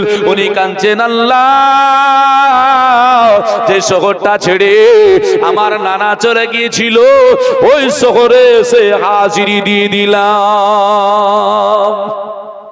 হায় আল্লাহ, নবী মুস্তাফার নওয়াজা এবার কাঁদছেন, এ শহরটা তো অত ভালো নয়। কাঁদছেন আর কি বলছেন। তবে মুসলমানদের একটু ধৈর্য কমতো নাকি বলেন, এরা প্ল্যান করে না, আগে মেরে দেয়। এরা সুযোগ পেলেই মেরে দেবে, প্ল্যান এদের আগে নাই যে আগে প্ল্যান করব বা আগে চিন্তা নেব, আগামী কি করতে হবে এদের চিন্তাধারা কিছু নেই, ঝাড়াস করে মেরে দিলে। তাই তো আজকে মুসলমান পিছিয়ে আছে। মাত্র 2 দিন হয়েছে, মাত্র 2 দিন। আর হুসাইন রাদিয়াল্লাহু তাআলা মক্কা শরীফে গিয়ে হাজিরি দিয়েছে, আর আবার চিঠি চলে আসছে কুফা শহর থেকে। কি আসছে জানেন? সুলাইমান বলে নাম ডাকলেন, ডেকে বলছে না শোনো, খবরদার হুসাইনকে ডাকবে না, কারণ তোমাদের মধ্যে মুনাফিকি আছে। যদি হুসাইনের সম্মান না করতে পারো, তাজিম না করতে পারো, পক্ষ না নিতে পারো, তো হুসাইন রাদিয়াল্লাহু তাআলাকে ডেকো না। রাশেদ আলী আলহাজ রাশেদ আলী কালীনগর 5 বস্তা সিমেন্ট দান করেছেন। নারায়ে তাকবীর, নারায়ে রিসালাত, মাসলাকে আলা হযরত আলহাজ রাশেদ আলী 5 বস্তা সিমেন্টের দাতা, জোরে বলি জিন্দাবাদ। ভাইজান, আপনাদের মধ্যে দান আছেন, হযরতদেরকে দিচ্ছেন, ভালো লাগছে। তবে মায়েরা অনেক টাকা আপনারা দান করেছেন, গতকালকেও দান করেছেন, হ্যাঁ না? এর জন্য চাপ দিয়ে হয়তো আপনাদেরকে বলতে পারছি না, তবে এসেছি তো এর জন্য চাইতেও হচ্ছে। আর দোয়া যখন করবো ইনশাআল্লাহুল আজিজ একটু দেবেন, অসুবিধা নেই। তবে যে কথাটা বলছিলাম, 2 দিন হয়েছে, বলছেন তোমরা কেউ ডেকো না। সবাই বলছে হুজুর আপনি তাড়াতাড়ি করে চিঠি দিয়ে রাখেন, আমরা তার পক্ষে থাকবো, কোনদিন তিনার কোনো ক্ষতি হতে দেব না। জোরে বলি সুবহানাল্লাহ। সুবহানাল্লাহ। মুসলমান তো এটা অ্যাভেলেবলই বলে থাকে নাকি? ডাক ওকে যখন চলে আসে মুচ্ছে মরু বুঝছে। ফিলিস্তিন, আজকে ফিলিস্তিনের দিকে লক্ষ্য করুন, সবাই এরকম গদিতে বসে বসে, রাজার দরবারে গদিতে ভালো করে বসে বসে, প্রধানমন্ত্রী তো সবাই বলছে আছি আছি আছি, কাজের বেলায় কেউ নাই, সব মজা শেষ। হ্যাঁ, কাজের জায়গা শেষ। জো বাইডেন আমেরিকা থেকে এসে ইসরায়েলে আসলো, আসার পরে বৈঠক করলো, পরামর্শ করলো, চলে গেল। আচ্ছা, আপনাদের কি জানা আছে কোন প্রধানমন্ত্রী কোন মুসলিম রাষ্ট্র থেকে ফিলিস্তিনে গিয়ে কোন রকম বৈঠক হয়েছে? আপনাদের জানা আছে? তাহলে মুসলমানরা কেউ এখনো যায়নি। মুখে বলছে, আর ফেসবুকে দেখেন ওরে বাবারে, পানিতে জাহাজ একবার পতাকা উড়িয়ে বলছে ফিলিস্তিনের জন্য যাচ্ছে। এটা বলে কোথা থেকে আসছে? বলে রাশিয়া থেকে আসছে। কোথা থেকে আসছে? বলে মিশর থেকে আসছে। কোথা থেকে যাচ্ছে? বলে বাংলাদেশের যুবকেরা যাচ্ছে। ওরে বাপ রে বাপ, কাজের কোনো আসল কোনো গোড়া নাই, কিছুই নাই, শুধু মুখে, হ্যাঁ না? আচ্ছা, একটা কথা আবু তোহা আদনাকে নিয়ে বলি, একটা লক্ষ্য করেন তো। আবু তোহা আদনাকে নিয়ে একটা কথা আপনারা এখন শুনেছেন না? যে কি আবু তোহা আদনার নাম শুনেছেন আপনারা? যদি শুনেন তাহলে বলবো, না শুনলে বলে লাভ না, ওকে প্রচার করে লাভটা কি? হ্যাঁ না? বাংলাদেশে ওর বাড়ি। উনি কিছুদিন আগে বলেছেন যারা ইসরায়েলের পক্ষ নিয়ে কথা বলে, যারা ইসরায়েলের পক্ষে কথা বলে, ও আকীদা নিয়ে কথা বলে, মানহাজ নিয়ে কথা বলে, তাদের আকীদার উপরে, তাদের মানহাজের উপরে আমি থুতু নিক্ষেপ করি। এই কথাটা বলাতে আহলে হাদিসের যত গর্ততে মৌলবি ছিল, ওই মৌলবিগুলো বেরিয়ে গেছে, বুঝেছেন? মানে প্রকাশ্যে যা ছিল, গর্ততে যা ছিল ওগুলো বেরিয়ে গেছে। কেন? মনে হচ্ছে যে এমন জায়গায় থুতু দিয়েছে, বিরাট ব্যাপার। আচ্ছা, আবু তোহা আদনার পক্ষ নিয়েও কথা বলছি না, বিপক্ষেও নয়, তবে আমি আহলে হাদিস ওলামাদেরকে একটা কথা জানাতে চাই। আবু তোহা আদনার কথাটা ভালো করে বুঝতে হবে। আবু তোহা আদনা কথা বলেছে, এই আদনান যে কথাটা বলে, ইসরায়েলের পক্ষ নিয়ে যারা কথা বলে, ওই আকীদার উপরে যারা আছে, ওই মানহাজের উপরে যারা আছে, ওই আকীদা মানহাজের উপরে থুতু নিক্ষেপ করি কথা বলাতে যে মৌলভী সাহেবেরা মুখ খুলে ফেললেন। আচ্ছা, কি প্রমাণ দেয় যে ইনারা ওই ইসরায়েলের পক্ষে আছেন? তা না হলে রাখবেন কেন? এই পক্ষে যদি না থাকবেন তার খেপে যাবেন কেন? খেপেছেন মানে জানতে হবে যে ইনারা পক্ষে আছেন, আর যদি পক্ষে না থাকে তাহলে ইনাদের খেপে যাওয়ার কোনো মানে হতো না। ইনাদের মানহাজের উপরে থুতু নিক্ষেপ করাতে রাগ হতো না। কারণ আমি যদি আজকে এখানে করে জেনে রাখবেন, খেপে যাওয়ার মানেটা বুঝতে হবে যে সত্যিকারই ওই জায়গায় দাঁড়িয়ে আছে। তাই আপনাকে বলে গেলাম যে আজকে আহলে হাদিসের ওলামারা যারা গর্ত থেকে বেরিয়ে এসে উপস্থিত হয়েছেন। আজকে কিছুদিন আগে মুমতাজুল ইসলামকে দেখলাম, আবু তোহা আদনান ভাইজান, আবু তোহা আদনা ভাইজান, মোহাম্মদ আদনান ভাইজান, এ ভাই ভাই বলতে বলতে বক্তব্য দিয়ে বলেছিল, বলে কোন স্টেজে ইয়া নবী সালামু আলাইকা, ইয়া রাসূল সালামু আলাইকা ভাই আমার না করাতে বাংলাদেশের অনেকে অনেক কথা বলল। আর ওই মুমতাজুল উঠে বলছে আবু তোহা আদনার বিরুদ্ধে। আজকে কি হয়েছে? তুমি যদি ওই আকীদার উপরে না থাকো, ওই মানহাজের উপরে না থাকো, তোমার কেন রাগ হবে? তাহলে তো তোমার উপরে দেয়নি, যে আছে তার উপরে দিয়েছে, যে আছে তার উপরে থুতু নিক্ষেপ করেছে, তাহলে বুঝতে হবে। অতএব আজকে আর একটা কথাও বলে দিই, ওলামায়ে কেরাম চাহে বেরলভী হোক, চাহে ওহাবি হোক, চাহে দেওবন্দি হোক, চাহে ফারাজি হোক, আজ যদি ওলামারা যদি সঠিক জায়গায় না আসতে পারে, ওলামাদের আগামী দিন মাটির তল কি বলে পায়ের তলে মাটি দাঁড়াবে না, দাঁড়াবে না, দাঁড়াবে না। তবে আহলে সুন্নাত ওয়াল জামাত টিকে যাবে। তার একটাই কারণ হলো আহলে সুন্নাত ওয়াল জামাত সর্বদা বেঈমানদের বিপক্ষে থাকে, ভুল যারা বলে তাদের বিপক্ষে থাকে। তাদের টেবিলটা এক, কিন্তু পরামর্শটা সব আপনার জানো একটু একটু করে আলাদা হলেও টেবিলটা এক জায়গায় আছে। জেনে রাখেন, আমার বলার উদ্দেশ্য হলো আজকে লামাঝাবি যারা আছে, ফারাজি যারা আছে, আহলে হাদিস আছে, এদের ওলামার চাইতে জেনারেলরা বক্তব্য এসে গিয়েছে অনেক, আর তিনারা এসে বক্তব্য দিচ্ছেন। আলেম সমাজ আজকে নিচু অধপতনে তাদের চলে গিয়েছে। আজকে আহলে হাদিসদের ওলামায়ে কেরাম আগামী 5 বছর পরে তাদেরকে দেখা যাবে না। তাদের জেনারেল যতগুলো আছে ওই আপনার তারা এসে তাদের মতো করে ভাষণ দেবে, বুঝাবে। মাদ্রাসা মসজিদগুলো তাদের আস্তে আস্তে হারিয়ে যাবে। কেন? যদি আজকে জেনারেলেই সব হয়ে যেত, আমি তাদের হিংসা করে বলছি না, মোহাব্বত করি, ভালোবাসি, তবে আমি যে মৌলানা সাহেব, আমাকে তো অঙ্ক করতে দিলে হবে না, হবে? আমাকে ইংলিশ পড়াতে দিলে তো হবে না, হবে? আমি যেখানে আছি সেখানে দিতে হবে। এক মাস্টারকে ডেকে নিয়ে এসে মৌলানা আপনি আরবি পড়ান, এ পড়ান, ও পড়ান করলে হবে না। যে যে জায়গা আছে সেখানে দিতে হবে। জেনারেল শিক্ষিত ভাই কিছু আজকে আছে যারা ওলামা সমাজকে খারাপ ভাবছেন, তাদেরকে বলবো কখনোই ওলামা সমাজকে খারাপ ভাববেন না। মুসলমান ধৈর্য ধারণ করুন, আল্লাহ ভালোবাসবে। চলুন এগিয়ে যাই। দুদিন হলো পত্র লিখে পাঠিয়ে দিল, কি বললো? বলে হুজুর আপনি তাড়াতাড়ি করে চলে আসেন। বলে কেন? বলে আপনি যদি না আসেন তাহলে বড় বিপদে পড়তে হবে। বলে কুফার সরজমিনে আপনার জন্য মানুষ চা পাখির মতো চাইয়ে আছে, আপনাকে আসতেই হবে, তাই নাকি? বলে হ্যাঁ। বলে এক এক করে করে কতখানা? কেউ বলছে 99 চিঠি, কেউ বলে 150খানা চিঠি লিখলো। চিঠি লিখার পরে আমার হুসাইনের দরবারে হাজিরি করে দিয়েছে। হুসাইন যখন চিঠিটা পেলেন কানতে লেগেছিলেন।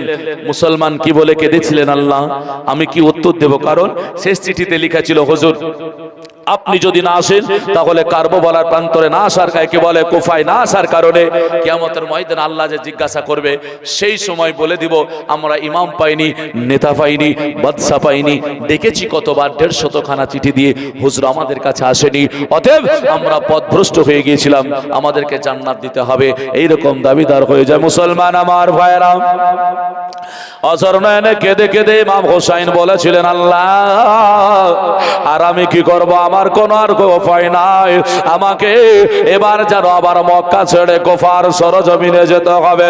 হাইরে মদিনায় থাকা হলো না, আপনার যেন মক্কা শরীফ আপনার যেন সেই জায়গায় আপনার যেন থাকা হবে না। মদিনা গেল, মক্কা থেকে রওনা হবে, উনি আপনার যেন কান্না করতে আরম্ভ করলেন। আরো নীলাকাশ ও লাল হইল, ও জানো রকতের বরণ। ইমাম হোসেন অসগিদি হলো ও নানা উম্মতের কারণ। আর নীলাকাশ ও লাল হইল, ও যেন রকতের বরণ।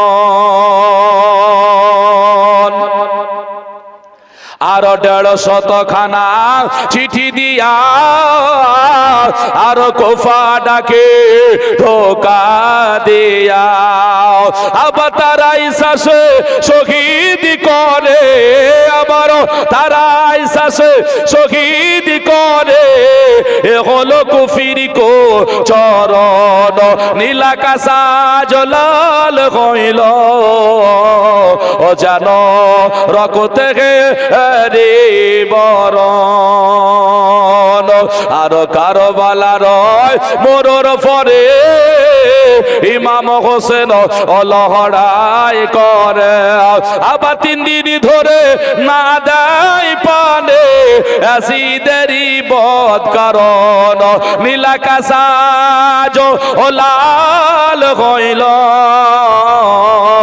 ও যেন রক্তে রে বরণ ফারিসি তারা আসিয়া বলে অগ হোসাইনের দুই পদ তলে ফারিস তারা আসিয়া বলে হোসাইনের দুই পদ তলে একটু হুকুম ফেলে মোরা অগ ধলিতাম তোলার মতো ও নীলাকাশা ও লাল হইল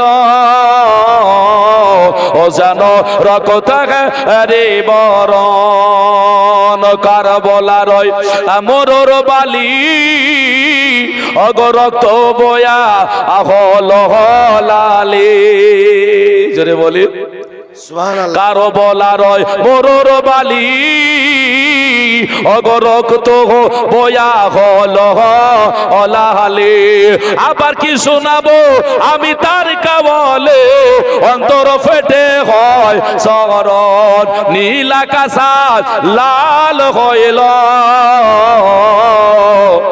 যেন রক্তের বরণ।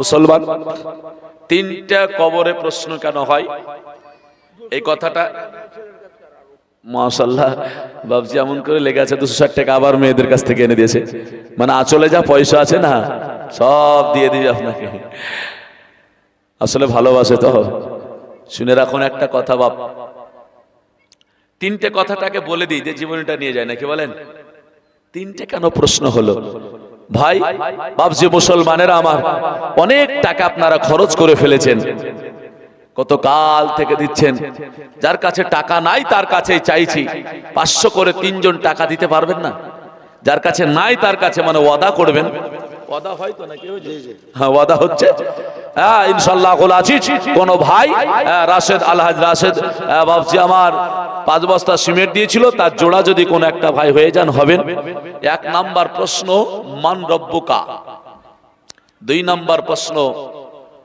মা দিনুকা 3 নাম্বার প্রশ্ন হলো মান নবিয়ুকা ইনশাআল্লাহ খুরশেদ এ দেখেন ভাই আমার 500 টাকা দিয়েছে নারায়ে তাকবীর নারায়ে রিসালাত খুরশেদ ভাই আমার 500 টাকার দাতা জোরে বলি জিন্দাবাদ আমিন সুম্মা আমিন আল্লাহ দানকে কবুল করো রব্বুল আলামিন একবার দোয়া করে আল ফাতিহা আল্লাহুম্মা আমিন আল্লাহুম্মা সাল্লি আলা সাইয়্যিদিনা শাফিঈনা মাওলানা মুহাম্মদ বারিক ওয়া সাল্লিম সাল্লু আলাইহি সালাতাও ওয়া সালামান আলাইকা ইয়া রাসূলুল্লাহ সালাতাও ওয়া সালামান আলাইকা ইয়া হাবিবাল্লাহ মাওলা মাবুদ গো তোমার বান্দারা মন্দিরে অনেক টাকা দান করেছে পয়সা দান করেছে আল্লাহ 1000 2000 করে আল্লাহ শুধু তাই নয় 10-20 করে যে যা পেরেছে দান করেছে সিমেন্ট দান করেছে আল্লাহ প্রত্যেকের দানকে কবুল করো মনের আশা উদ্দেশ্যকে পূরণ করো আল্লাহ কেউ আব্বার জন্য কেউ মায়ের জন্য কেউ দাদা দাদি নানা নানি শ্বশুর শাশুড়ি খালা বুবু সন্তানাদি কেউ স্বামীর জন্য কেউ বিবির জন্য দান করেছে আল্লাহ প্রত্যেকের দানকে তুমি কবুল ও মঞ্জুর করে নাও মনের আশা উদ্দেশ্যকে পূরণ করে দাও আমিন সুম্মা আমিন বাকে লা ইলাহা ইল্লাল্লাহ মুহাম্মাদুর রাসূলুল্লাহ সাল্লাল্লাহু আলাইহি ওয়াসাল্লাম একটা ভাই হলেন আর দুটো আছেন একটু চট করে বলবেন ইনশাআল্লাহ মান রব্বুকা তোমার রবকে বলো বলে উত্তর হবে মৌলভী সাহেবরা শিখিয়ে দিয়েছে দিনিয়াল ইসলাম তাই তো নাকি চাহে আপনি মনে রাখুন আর না রাখুন ইমানদার হলে কবরে মনে পড়ে যাবে উত্তর কি হবে বললাম দিনিয়াল ইসলাম 500 টাকা নিতে পারলেন না 400 টাকা দাম আর 100 টাকা দিলেই হয়ে যেত হ্যাঁ না যাই হোক লুৎফুল 1 বস্তা সিমেন্ট দিয়েছে হ্যাঁ মাশাআল্লাহ দেখেন, হ্যাঁ বাবজি আমারে দেখেন দেখেন 500 টাকা বললেন, বলে না সিমেন্ট না 500 টাকাটা, হ্যাঁ লুৎফুল 500 টাকা, নারায়ে তাকবীর নারায়ে রিসালাত, লুৎফুর রহমান 500 টাকা দাতা, জোরে বলে জিন্দাবাদ, আমিন সুম্মা আমিন, দানকে কবুল করো রব্বুল আলামিন। আর একটা বাকি আছে, কোন আমার মা নাই, ভাইয়েরা তো দিয়ে দিলেন, যার কাছে নাই তার কাছেই বলেছি, কিন্তু ওয়াদা করবেন একটু থাকলে, ভয় করছেন হয়তো, জি অবস্থা 500 মাশাআল্লাহ, দেখেন আজিম শেখ বাবজি আমার 500 টাকা, একটু জোরে বলে নারায়ে তাকবীর নারায়ে রিসালাত, মাসলাকে আলা হযরত আজিম শেখ 500 টাকা দাতা, জোরে বলে জিন্দাবাদ, আমিন সুম্মা কাজিম শেখ মাশাআল্লাহ জাযাকাল্লাহ। যাই হোক, তবে ভাই জান আমার বাবজি মুসলমানেরা, অনেক সময় ভালো কাজ করলে আমাদের থ্যাংক ইউ বলছে, কেউ বলছে ধন্যবাদ, বলে না, কিন্তু আর কি কোনো মূল্য আছে? আর কি মূল্য? ধন্যবাদ বললে একটা নেকি হবে না, থ্যাংক ইউ বললে একটাও নাকি হবে না, কিন্তু ভালো কাজ করলে কি বলতে হবে? জাযাকাল্লাহ, জাযাকাল্লাহ, আল্লাহ পাক আপনাকে বরকত দান করুক, যা যা বদলা দেখ। বলে কত? এর কোনো সীমা নাই, জোরে বলবেন না, এর কোনো সীমা নাই, আল্লাহ কত দেবে, এর জন্য জাযাকাল্লাহ বলতে হয়। তিনজন হয়ে গিয়েছেন বাবজি আমার ভাইরা, তবে তিনটা প্রশ্নের উত্তরটা দিয়ে যাই, আর আরেকটা আপনাকে বলে যাই ব্রাদার। নাম্বার 1 মান রব্বুকা, তো উত্তর হবে দ্বীনুল ইসলাম। আপনি বলবেন তো জানি, কিন্তু আমার প্রশ্ন হলো যে আল্লাহকে মেনে নিয়েছি, অনেকেই আমরা বলে থাকি যে আল্লাহকে মানলেই তো হবে, আবার কাকে মারবো কাকে ধরবো, তাহলে এক প্রশ্নই তো হতে পারতো নাকি? এক প্রশ্নতে হয়ে যেত, দ্বিতীয় প্রশ্ন কেন আসলো? একটাতে হয়ে যেত যে দ্বীনুল কি বল রব্বিয়াল আল্লাহ বলে দিলাম, হয়ে গেল, ঝামেলা শেষ। বলছে না হবে না, বলে কেন? বলে 2 নম্বর আসতে হবে কি, মা দিনুকা, তোমার ধর্মটা কি বলো, তো ধর্মটা কি বলে দ্বীনুল ইসলাম। তো দ্বীনুল ইসলাম এই কারণে আসলো, আর বলার উদ্দেশ্য হলো এটাই, যদি দ্বীনুল ইসলাম না আসতো, উত্তর যদি না হতো, তাহলে কি হতো? দ্বীনুল ইসলাম বলাতে পৃথিবীর কোন ধর্ম শামিল হলো না। হিন্দু, জৈন, বৌদ্ধ, খ্রিস্টান, ইহুদি, নাসারা যা আছে পৃথিবীতে সব বাতিল হয়ে গেল। ইসলাম ধর্মটা, আর আল্লাহ বলছেন ইন্না দীনা ইনদাল্লাহিল ইসলাম, নিশ্চয় আল্লাহর কাছে মনোনীত পছন্দনীয় ধর্ম থাকলে ইসলাম ধর্মই আছে, জোরে বলি ইসলাম ধর্মটাই হলো সঠিক। এবার আপনাকে বুঝতে হবে, 2 নম্বর প্রশ্ন হলো সব ধর্ম। মমতা তো বলেছে 750 দিব, নাকি বলেন? মমতা ঘোষণা দিয়েই দিয়েছে আগে, আরো বেশি, হ্যাঁ লক্ষ্মীর ভান্ডারে 500 টাকা দিয়েছে, নারায়ে তাকবীর নারায়ে রিসালাত, মাশাআল্লাহ জাযাকাল্লাহ, আলহামদুলিল্লাহ। দেখেন একজন মা আমার 500 টাকা দান করেছে। তবে ভাইদের তরফ থেকে 3 জন হয়ে গিয়েছে, একটু মায়েদের তরফ থেকে আসবেন, মায়েরা খুব কঠিন দান করে গো, শুনেছি। ও বাবা, এ দেখেন মা আমার বেশি বলছে 500 লাই, বলে 1000, নামটা কি বলতে হবে নাকি? মাশাআল্লাহ, কাঞ্চন বাবা গতকাল দিয়েছে 1500, আর আজকে দিলেন 1000, একটু জোরে বলে নারায়ে তাকবীর নারায়ে রিসালাত, মাসলাকে আলা হযরত কাঞ্চন বাবা 1000 টাকা দাতা, জোরে বলে জিন্দাবাদ, আমিন সুম্মা আমিন, আল্লাহ দানকে কবুল করুন রব্বুল আলামিন। 800 1000 টাকায় নিতে, এদিকে মেয়েটা একটা দিলা 200 টাকা দিলেই তো হয়ে যেত, হ্যাঁ না? মাশাআল্লাহ, বাবজি আসেন একটু মুসাফা করি। হ্যাঁ 1000 টাকা, কি নাম বললেন যেন? ইয়াকাবর, চাকরিজীবী মানুষ গো, তাকে বলছেন না, না হলে আমি 200 টাকা কেন চাইবো? পেনশনই তো পাই 30,000 টাকা মনে হয় নাকি? মাশাআল্লাহ, 18,000, আর আমরা মাসে 5,000 গো। ইমাম সাহেব তো 5,000 পাই, 1,100 দিলেও তো 1800 হতো নাকি বলেন? মরে গেলে সব ফুরে যাবে, কিছু থাকবে না, সব ফুরে যাবে, হ্যাঁ না? হ্যাঁ, অতএব আপনি চাকরিজীবী লোক, আপনি একটু বেশি করে দেবেন, খুশি হয়ে একটু দোয়া করবো জান ভরে বিরাদার ইসলাম। যাই হোক, উনি আগে জানলাম 1800 টাকায় চাইতাম, বুঝেছেন? যাই হোক, উনি 1000 টাকা দিতে চেয়েছেন, ওনার খুশির বিষয়, হ্যাঁ না? তবে চাচি থাকলে চাইতাম, চাচি তো মনে হয় না এখানে, কি এখন দুনিয়াতে আছে কিনা জানি না, দুনিয়াতেই নাই। আল্লাহ ওনাকে জান্নাতবাসী করুক, সকলে বলি আমিন। এই দেখেন বাপজি আমার 1000 টাকা দিলেন, একটু জোরে বলি নারায়ে তাকবীর, নারায়ে রিসালাত, মাসলাকে আলা হাযাত, মাশাআল্লাহ জাযাকাল্লাহ। বাপজি দানকে কবুল করুক, সকলে বলি আমিন। ব্রাদার আর একটু ধৈর্য ধারণ করতে হবে। আপনারা বলছেন শেষ করে দিতে হবে নাকি? হ্যাঁ, মানে কেবল তো ওয়াজ তুলেছি, হ্যাঁ না? মুসলমান এখন চলে গেলে হবে? আগে বলেছি জমিদারের মতো থাকতে হবে। এখানে যারা আছেন বলেন তো আপনাদের 5 কিলোমিটার দূরে বাড়ি কার আছে? 5 কিলোমিটার দূরে বাড়ির মানুষ আছেন এখানে? নাই? তাহলে 5 কিলোমিটার আগে তো 4 কিলোমিটার বলুন তো আছে? তাও নাই। তাহলে অসুবিধা কোথায় বলেন? কাছেই তো আছেন, হ্যাঁ না মুসলমান? তাহলে 2 নাম্বার প্রশ্ন বলাতে সমস্ত ধর্মটা বাতিল হলো।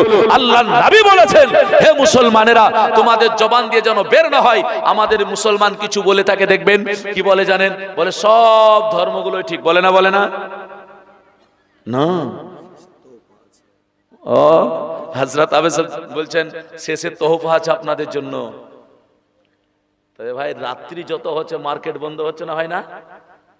মার্কেট বন্ধ হয়ে যায়, চোখ বন্ধ হয়ে যায়, হাত পা ঢিলা হয়ে যায়, কিন্তু আল্লাহর রহমতের দরজা খুলে যায়। যে যত রাত হচ্ছে আল্লাহর রহমতের দরজা খুলে যাচ্ছে। যে ভাগ্যবান সে নিয়ে নিবে, যে ভাগ্যবান নয় সে ছিটকারা হয়ে যাবে। রেশনের লাইনে দাঁড়িয়ে দাঁড়িয়ে দাঁড়িয়ে দাঁড়িয়ে দেখা গেল আপনার কলেজ যেতে হবে, না হলে স্কুল যেতে হবে, 11টার টাইম, 10:30 বেজে গেছে, আমার তো আর হবে না, 3 জন আছে। এবার ওখান থেকে যদি ছিটকে পালিয়ে আসেন লাভ হবে না নোকসান হবে? আরে যা, বলে কি হলো? বলে 10 মিনিট টাইম দিলেই হতো। বলে কেন? আবার তো কালকে আমাকে 2 ঘন্টা দাঁড়াতে হবে, নাকি বলেন? তাহলে কাছাকাছি গিয়ে কিন্তু পালিয়ে আসতেন। মুসলমান, ওটা তো দুনিয়ার উদাহরণ হতে পারে, কিন্তু আল্লাহর রহমতের দরজা রাত্রিতে কেবল হচ্ছে, রাত হয়নি, হচ্ছে। আচ্ছা বলেন তো মাগরিব পরে আমরা সন্ধ্যা বলি নাকি? বলেন সন্ধ্যা। মাশাআল্লাহ জাযাকাল্লাহ, কালুখালীর ববি 4 ব্যাগ সিমেন্ট দান করেছে। নারায়ে তাকবীর, নারায়ে রিসালাত, মাসলাকে আলা হযরত, মাশাআল্লাহ জাযাকাল্লাহ। এই দেখেন দান আছে মায়েদের কাছে এখনো। তবে মায়েরা একটা 500 টাকা আছে, 2টে চেয়েছি। একজন মা আমার 1000 টাকা দিয়েছেন, দেখি জোড়া কে হতে পারে তাড়াতাড়ি করে। ওই 500 টাকার না 1000 টাকার। ইনশাআল্লাহ মায়ের একটা গজল শোনাবো, শুনবেন? ইনশাআল্লাহ শোনাবো। তবে 2 নম্বরটা বলার কারণে সব বাতিল হলো। ইসলাম ধর্মের জন্য 2 নম্বর প্রশ্ন আমাদের দরকার ছিল, ছিল না? ছিল না? না হলে সব ধর্মটা এতে শামিল হয়ে যেত। কবরে কে বলতেন নাকি দিনিয়াল ইসলাম না বলে দিনিয়াল সনাতন হবে, চলবে? ওই ছাড়ো সনাতন, সব বাদ, তোমার ইসলাম ধর্ম সঠিক। মাশাআল্লাহ, নামটা বলেন, আপনি চিনেন তাহলে? এই দেখেন চাচা বলছে আমি চিনি, অসুবিধা নাই, লক্ষ্মীর ভান্ডার সকাল হলেই পেয়ে যাবেন। আল্লাহ যেন হায়াতে দারাজ করে, আল্লাহ যেন লক্ষ্মীর ভান্ডার টাকাটা কবুল করে, দানকে কবুল করে, মনের আশা উদ্দেশ্য পূরণ করে, সকলে বলে আমিন। তবে 500 টাকা জোড়া হয়েছে, একটা বাকি আছে, 3টে চেয়েছিলাম, 1000 টাকা জোড়া চেয়েছি। একটু চট করে বলবেন কোন মা আমার? মায়েদের একটা শান্তি করে গজল শোনাবো, 2টো ছন্দ শোনাবো, ভালো লাগবে। তবে 2 নম্বর প্রশ্ন হয়ে গেল। আর এর জন্য কি হলো? 1 আল্লাহকে পাওয়া গেল, ধর্মটা পাওয়া গেল। 3 নম্বর কেন হলো? মান নাবিয়ুকা, তোমার নবীকে।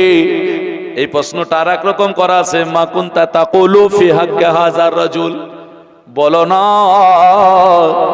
আজকে, বলো। বলে কি? বলে এই ব্যক্তি সম্পর্কে তোমার ধারণা কি, বলো। নাম এ দেখেন একজন বেনামে 700 টাকা দান করেছে। আল্লাহ দানকে কবুল করুক, সকলে বলি আমিন। উদ্দেশ্য পূরণ করুক, সকলে বলি আমিন।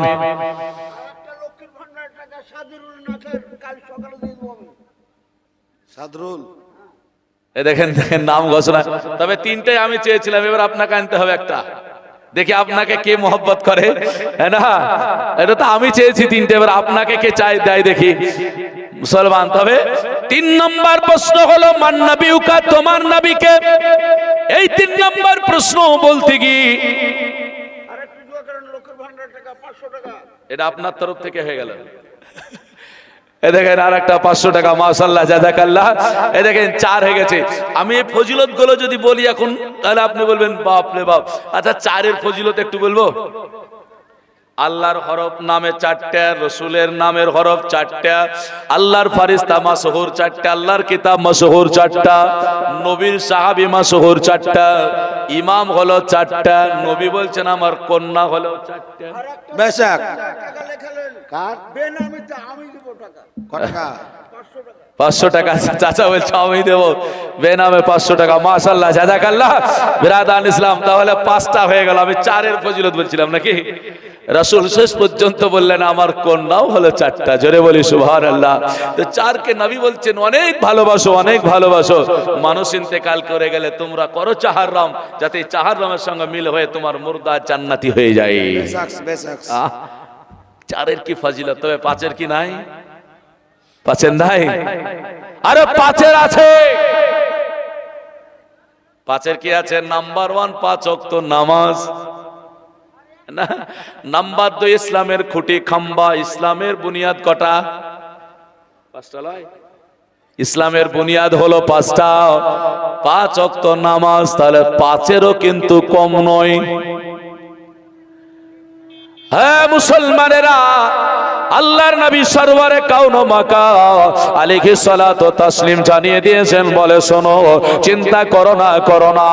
মান রাব্বুকা বলার, মান নবিউকা বলার কারণে বলছে, বলে শোনো, না নবী মুস্তাফার জন্য বলে আই হুয়া মুহাম্মাদুর রাসূল, বলছে উনি অন্য কেউ নয়, উনি হলেন আখির জামানার পয়গম্বর নবী সাল্লাল্লাহু আলাইহি ওয়াসাল্লাম। তাহলে নবীকে যখন ধরলাম, কোন নবী? যেই নবী কোনদিন একটাও মিথ্যা কথা বলেনি। জোরে বলি সুবহানাল্লাহ। 3-এর পরে 4-এর প্রশ্ন দরকার পড়ে না, কারণ আল্লাহ পেয়েছি, ধর্ম পেয়েছি, নবী। এই দেখেন আর একজন আমার 500 টাকা লক্ষ্মীর ভান্ডার দিয়েছে, হয়েছে 6টা। 6-এর ফজিলত আছে, তবে 10টা পূজাতেই হবে বাপজিকে। আশারায়ে মুবাশশারা, হ্যাঁ না, 10 জন সাহাবী জান্নাতি আছে। কজন সাহাবী জান্নাতি বললাম? 10 জন, 10 জন। যাদের সার্টিফিকেট রাসূল দিয়েছে। জগতের শেষ দোয়া করব, দোয়া করে দিই, তারপর গজলটা বলবো। আল ফাতিহা। আল্লাহুম্মা আমিন।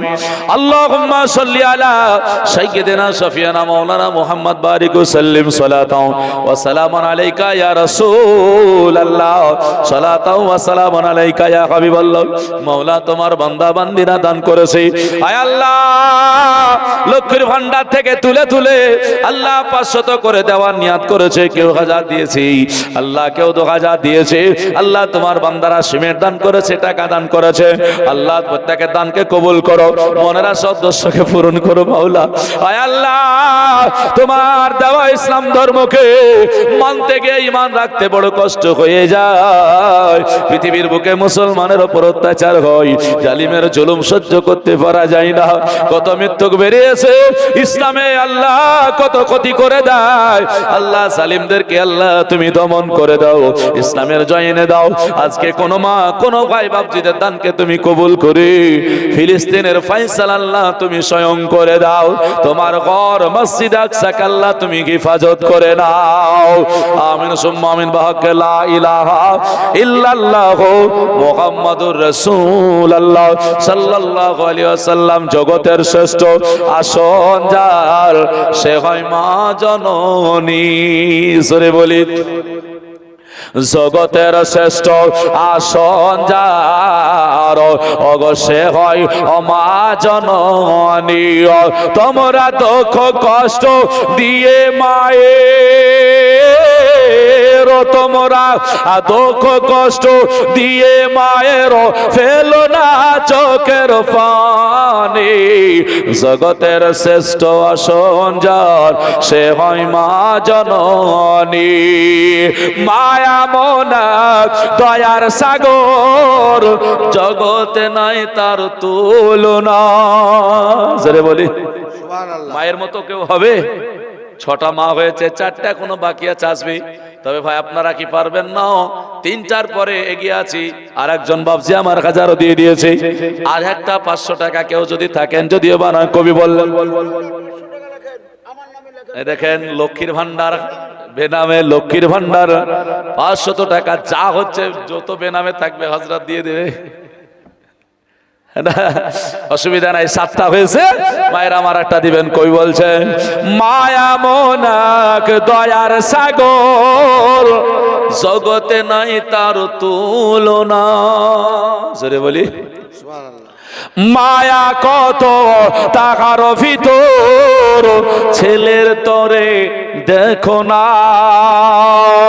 মায়া মনে ও দয়ার সাগর, জগতে নাই তার তুলনা। মায়া কত টাকার ভিতর, ও গো ছেলের তরে দেখো না। চাই ছেলে জামাইয়ের কাছে, তাহাই দিতে মা রাজি আছে। আরো দুঃখ কষ্ট ফেলে মাগো দোয়া করে খোদার কাছে। জগতের শ্রেষ্ঠ আসন যার, সে হয় মা জননী। তোমরা দুঃখ কষ্ট দিয়ে মায়ের ফেলো না। আর একজন 500 টাকা লক্ষ্মীর ভান্ডার, মাশাআল্লাহ। এ দেখেন আর একজন ভাই আমার 50 টাকা দিয়ে গিয়েছে। আল্লাহ পাক দানকে কবুল করুক, মাশাআল্লাহ, জাযাকাল্লাহ। 8 জন হয়ে 4 দুটো মাত্র বাকি আছে, ইনশাআল্লাহ মায়েরা পূরণ করে দেবে। ও মা গো, ইমাম হুসাইন রাদিয়াল্লাহু তাআলা আনহু দরবারে যখন আপনার জানো এরকম হয়ে গেল, উনি চিঠির কথা শুনে কাঁদলেন। আল্লাহর নবী মুস্তাফার কিছু সাহাবীদেরকে ডাকলেন। ডাকার পরে এবার ওনারা উপস্থিত হয়ে গেলেন।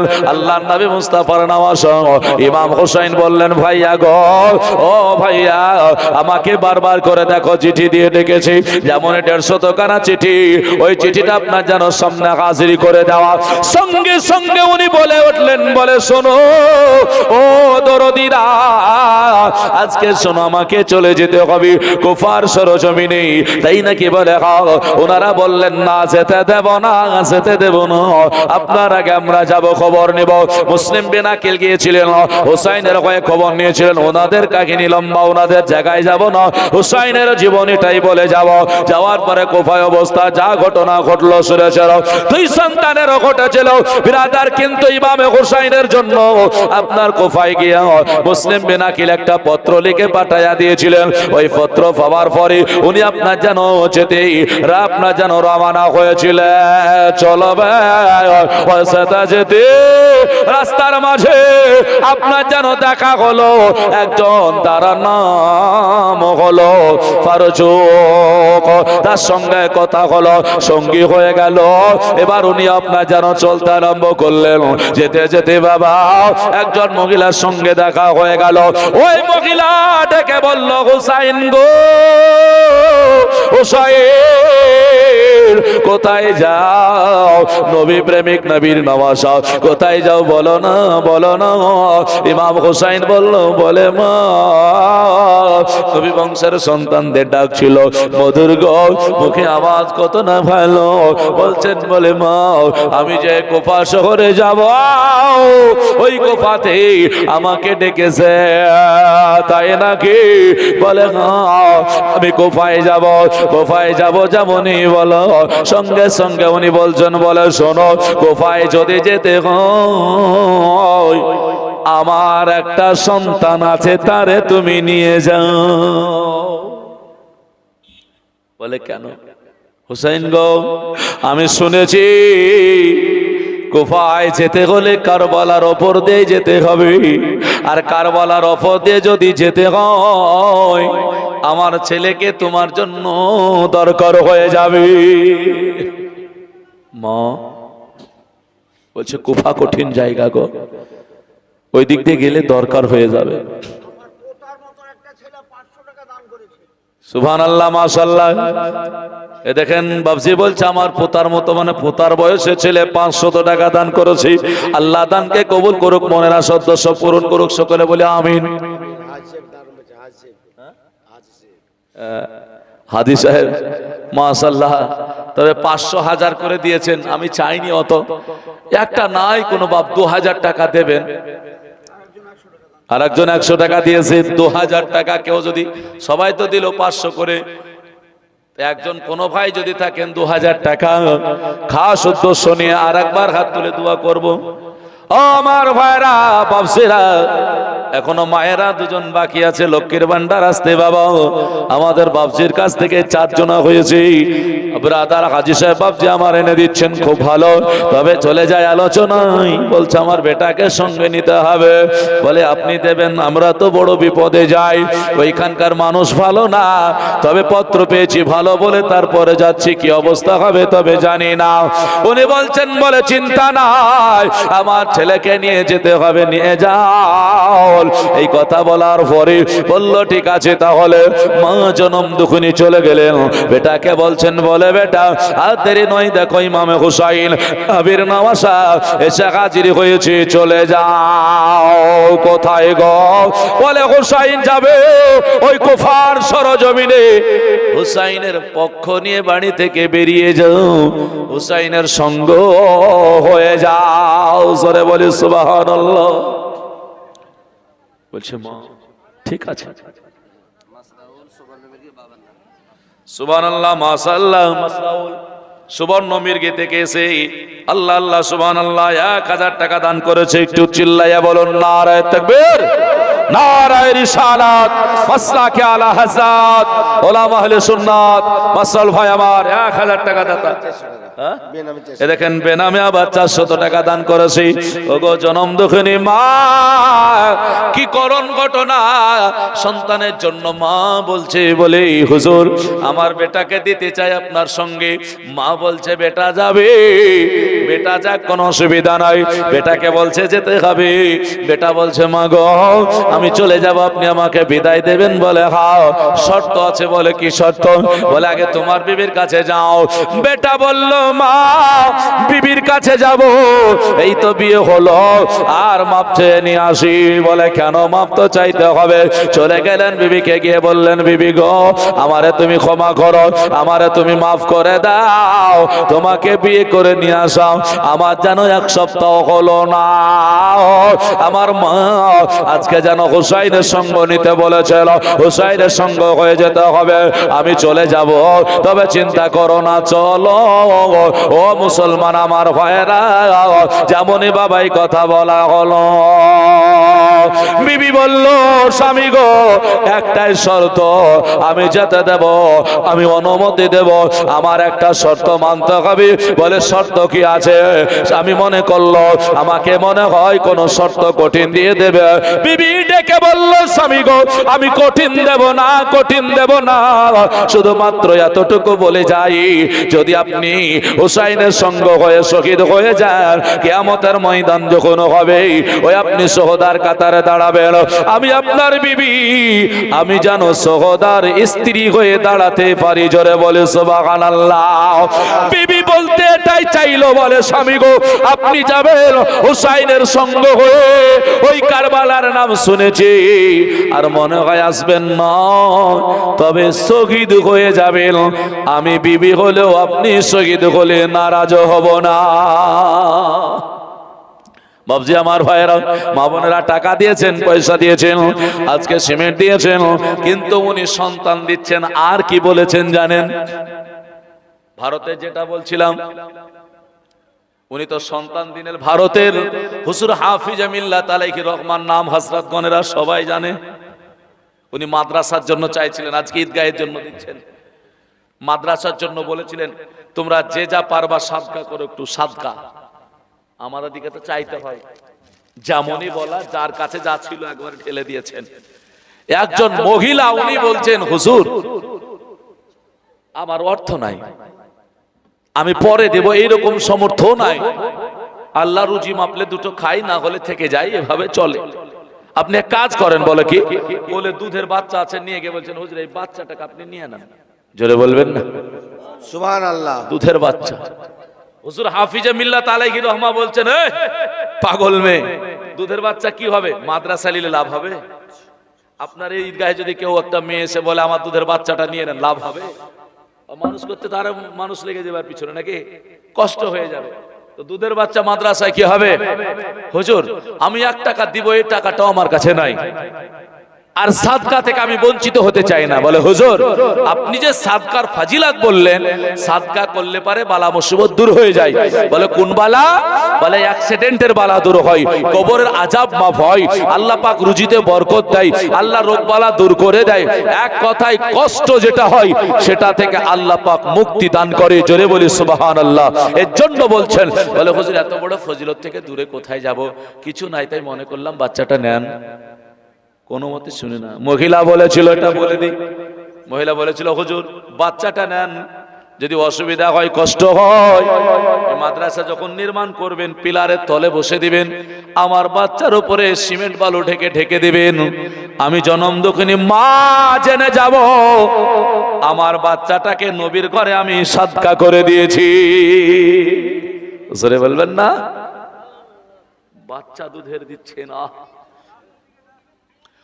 অর্থ দেওয়া সম্ভব, টাকা দেওয়া সম্ভব, জায়গা দেওয়া সম্ভব, কিন্তু কালেজার টুকরা সন্তান এইভাবে দেওয়া সম্ভব নয়। রাফিজা মিল্লাত বলেছিলেন ওটা জাহেলিয়াতের যুগে ছিল, আমার কাছে হবে না। এত কেঁদেছিলেন। তার একজন মহিলা দরদি উঠে বললেন, মহিলারা একে অপরে ভালোবাসে, বলছেন হুজুর আপনি নেন। বলে কেন? হুজুর নিয়ে নেন, মেয়েটার একটা টাকাও নাই, তবে আজকে ছেলেটা নিয়ে ওনাকে সাদকার ফজিলতটা পেয়ে দেন। আর আমার বাড়িতে 18 বছরের যুবক একটা ছেলে আছে, ওনার ছেলেটা 18 বছর বয়স হতে হতে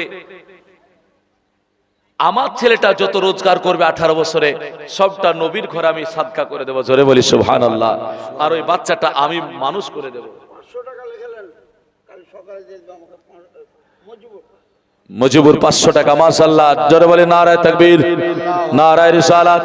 মুজিবুর 500 টাকা দাতা, জোরে বলে জিন্দাবাদ। বাবজি আমার আরো দুটো মায়েদের কাছে বাকি আছে।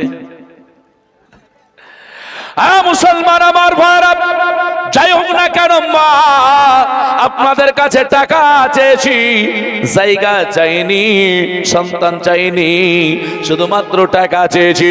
ওগো আমার মা গো, আপনারা দিয়ে পূরণ করে দেবেন এটা বিশ্বাস।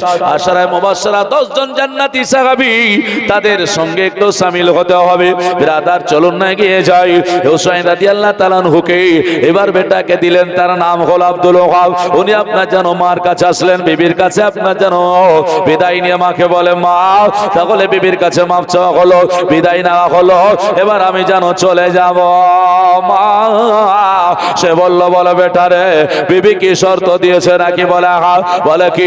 আমি যদি শহীদ হয়ে যাই তাহলে পরে শহীদার কাতারে শহীদ আমি যখন দাঁড়িয়ে যাব, আমি এবারে খাস করে দোয়া করব।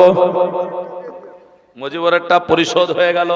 মাশাআল্লাহ, জাযাকাল্লাহ। একজন মা দিয়েছে, এই দেখেন দোয়া করতে বলে, অবশ্যই দোয়া করব। মুসলমান গো আমার ভাইরা, যার কাছে আছে দিয়ে যান। আর 4টা বাকি আছে নাকি? কটা হলো? আপনারা ভুলে গেছেন মায়েদের তরফে? আর একটা আসুক, তারপরে বলবো। মুসলমান আমার ভাইরা, চলুন না এগিয়ে যাই। এবার আপনার যেন হলোটা কি দেখুন। মা বলছে শর্ত কে দিয়েছে বলো? বলে শহীদ হয়ে যাব, শহীদার কাতারে দাঁড়াবো।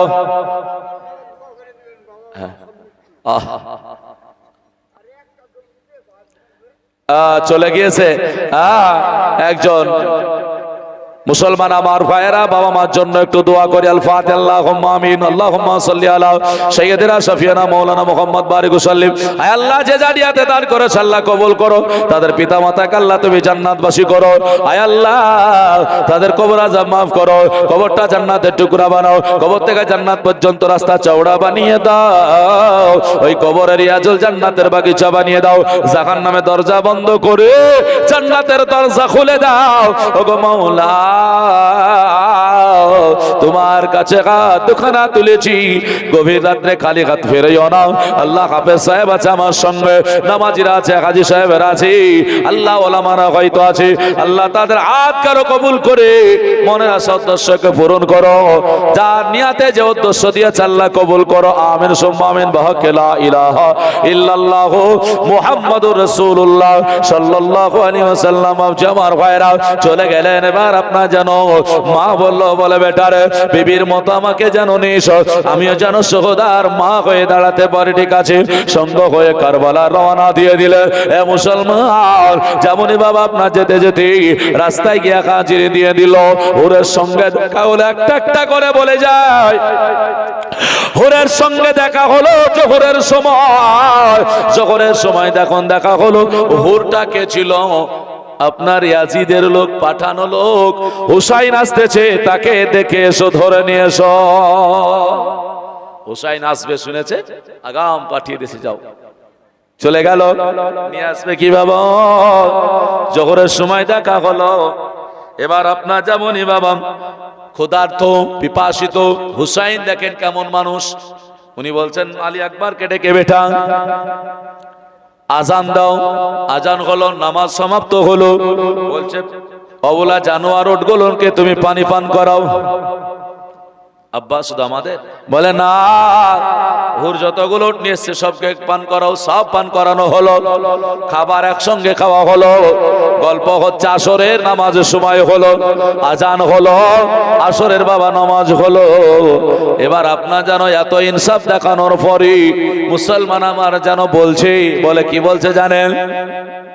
হুর বলে হুসাইন গো, বলে কি হলো? বলে আপনার ইয়াজিদের কাছে কি যেতে হবে আর বায়াত গ্রহণ করতে হবে। এত ইনসাফ দেখানো হলো।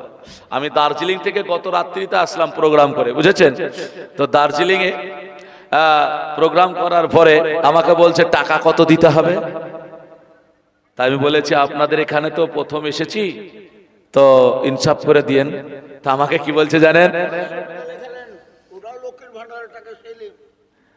আমাকে কি বলছে জানেন? বলছে হুজুর ইনসাফটা 72 বছর আগে উঠে গেছে, বুঝেছেন? আমাকে বলছে ইনসাফ 72 বছর আগে উঠে গেছে। আমি জিজ্ঞাসা করলো, হ্যাঁ ভাই ইনসাফ উঠে গেছে মানে? বলে ইনসাফ আর নাই। তাহলে কি করতে হবে? বলে আপনি বলেন। বলে না আপনারা বলেন। তো 72 বছর আপনি বললেন কেন? আমি ওকে বলছি যে বলে 72 বছর আপনি কেন বলছেন? তো বলছে হুজুর 72টা ফিরকা জাহান নামে যাবে আর একটা ফিরকা জান্নাতে যাবে। আর বর্তমান যা পরিস্থিতি, তবে ফিরকা খুব কাছাকাছি, এর জন্য বলছি 72 বছর আগে উঠে গেছে। হাগো হুসাইন রাদিয়াল্লাহু তাআলা কত বছর আগে চলে গেছেন, চিন্তা করুন। তখনই তো মানতে চাইনি, এত খাওয়ালো পড়ালো সেবা করলো, আবার বলছে হুসাইন তোমাকে বায়াত হতে হবে। কার হাতে? বলে ইয়াজিদের হাতে। এটা কি সম্ভব? বলে না, না বললে হবে না, আমারে পাঠায় আছে তাই নাকি বলে খাও। বলে না না হবে না। ইমাম হুসাইন রাদিয়াল্লাহু তাআলা আনহু তিনি আপনার যেন রাজি হলেন না। বললেন হরে আমি তো তোমাদের সঙ্গে ঝগড়া করতে আসিনি, বায়াত হতে আসিনি। আমাকে এখানকার মানুষেরা চিঠি দিয়ে ডেকেছে, ওই চিঠি পাওয়ার পরে আমি এসেছি। হুজুর গো ওই চিঠিওয়ালা মানুষগুলো একটাও পাবেন না। বলে কেন? তাদেরকে ধরে ধরে বন্দি করে দেওয়া হয়েছে। কেউ নাই, চলে গেল। হবে না তাহলে কি করতে হবে? বলে চলে হরে ব্রাদার ইসলাম আমি যাব না। ওর খবর দিয়ে দিল, মুসলমান খবর হয়ে গেল। ব্রাদার ইসলাম কোন মতে মানতে চাইল না। আপনার সাদ বলে একটা মানুষ ছিল, সাদ আপনার জানো সে আপনার কত রাগান্বিত। হুরকে তবে বলল শোনো আমাকে বলো আমি চলে যাব, নিরালা জায়গায় দাও থেকে যাব, তবে আমি হুসাইন বায়াত গ্রহণ করতে যাব না। আর যদি তা না হয় কোন ফয়সালার মধ্যে এসো। ওর গিয়া আপনার যেমন এইরকম পরামর্শ করবে। সাদ আপনার যেন রেগে উঠলো। সাদ ইয়াজিদকে বলেছিল, সাদ বলল ইয়াজিদ গো আজকে হুরকে দিয়ে হবে না, হবে না, আপনি আমারে বলুন। হুর পারবে না, আমি গিয়া তাদের সঙ্গে কথা বলবো। সে যদি বায়াত হয় তাহলে ভালো, আর যদি না হয় তাহলে ধরে আনবো। কিন্তু হুর তো মীমাংসার কথা বলেছিল, সে কথা মানতে রাজিও হয়েছিল। কিন্তু সাদ বলে একটা মানুষ মানুষ সে মধ্যে থেকে আপনার যেন ক্ষতি করে দিল, বললো হবে না, যাও যাও, শেষ করে দিতে হবে। এইরকম করে আপনার কি হলো, ব্রাদার মানা হলো না। হুর বললো, বলে হুসাইন তুমি যদি আজকে ইয়াজিদের কাছে বায়াত হতে না যাও, তাহলে তোমাকে আমি বিকল্প রাস্তা ধরিয়ে দিচ্ছি, যাও। বিকল্প বাম দিকে রাস্তা ধরিয়ে দেওয়া হলো বাবা, ওই রাস্তা দিয়ে চলে যাবে হুসাইন। রাস্তা দিয়ে আপনার যেন চলে যায় হুসাইন রাদিয়াল্লাহু তাআলা আনহু। তিনি মনে করলেন আমার এই পথটা মনে হয় নিরাপদ হবে। যেতে যেতে আপনার যেন নির্জন, আপনার যেন ফাঁকা জায়গা দেখা গেল। আলী আকবর আবার যেন ইমাম হুসাইনের সঙ্গে আছে, সঙ্গে সঙ্গে এই জায়গায় ঘোড়া গিয়ে দাঁড়িয়ে গেল। ঘোড়া দাঁড়িয়ে যাওয়ার পরে আর সামনে যায় না, সামনে একটা ধাপ এগোতে চাই না। মুসলমান আমার ভাইরা জিজ্ঞাসা করে, বলে আলী আকবর বেটা রে, দেখো না কেন ঘোড়াটা এগিয়ে যায়। কেউ কেউ বলে ঘোড়ার পা নাকি বসে গিয়েছিল, তবে আপনার অনেক কিতাবে শুধুমাত্র সামনে আগায়নি, এই কথাটাই বাবা বলা হয়েছে। হুসাইন সামনে আগাতে চাইলো, লাগাম ধরে টান দেয়, আপনার যেন ঘোড়া যায় না, ঘোড়া যায় না, দোল দোল গেল না। আলী একবার নেমে গিয়ে আপনার এদিক ওদিক তাকায়া দেখে, তাকায়া তাকায়া দেখলো অন্য কিছু নয়, জায়গায় আপনার যেন নাম লেখা আছে, একটা জায়গায় কারবালা। যেমনই কারবালা নাম, হুসাইন বলে বেটা কোন দিকে তুমি ফেল ফেল করে তাকাও রে? বেটা বলছে, বলে আব্বা গো আমি তাকাই অন্য কোথাও নয়, এটা কারবালা। তাই নাকি? হুসাইন বলছে, বেটার যাওয়া হবে না। কাফেলাকে বলল, তোমরা সব নেমে যাও, নেমে যাও, আর যাওয়া যাবে না। বলে কেন হুজুর? হুসাইন বোঝা গিয়েছে আমার এখান থেকে সমাপ্ত। কারবালা আমার নানা বলেছে কারবালায় শহীদ হয়ে যাব। একটা মানুষ জানার পরেও পিছু হয় না। আমি যদি জানতে পারি গাড়ি নিয়ে এ রাস্তায় গেলে আমাকে বেড়ে দেবে, আচ্ছা বলেন আমি কি ওই রাস্তায় যাব? মুসলমান আমার ভাইরা, কিন্তু উনি তো আপনার পিছু পা হয় না। বলে বেটা নেমে যা, তাম্বু গেড়ে নে। বলে কেন গো? বলে বেটা এটাই হলো আমাদের সেই জায়গা, এই জায়গায় আমাদের থাকতে হবে, এখানে কিছুদিন কাটাতে হবে। এইভাবে আপনার যেন থাকলো, নেমে গেল, তাম্বু গড়লো। এত লম্বা কাহিনী, এত কাহিনী। ওই জায়গায় থেমে যাওয়ার পর উনি আপনার যেন চলে না।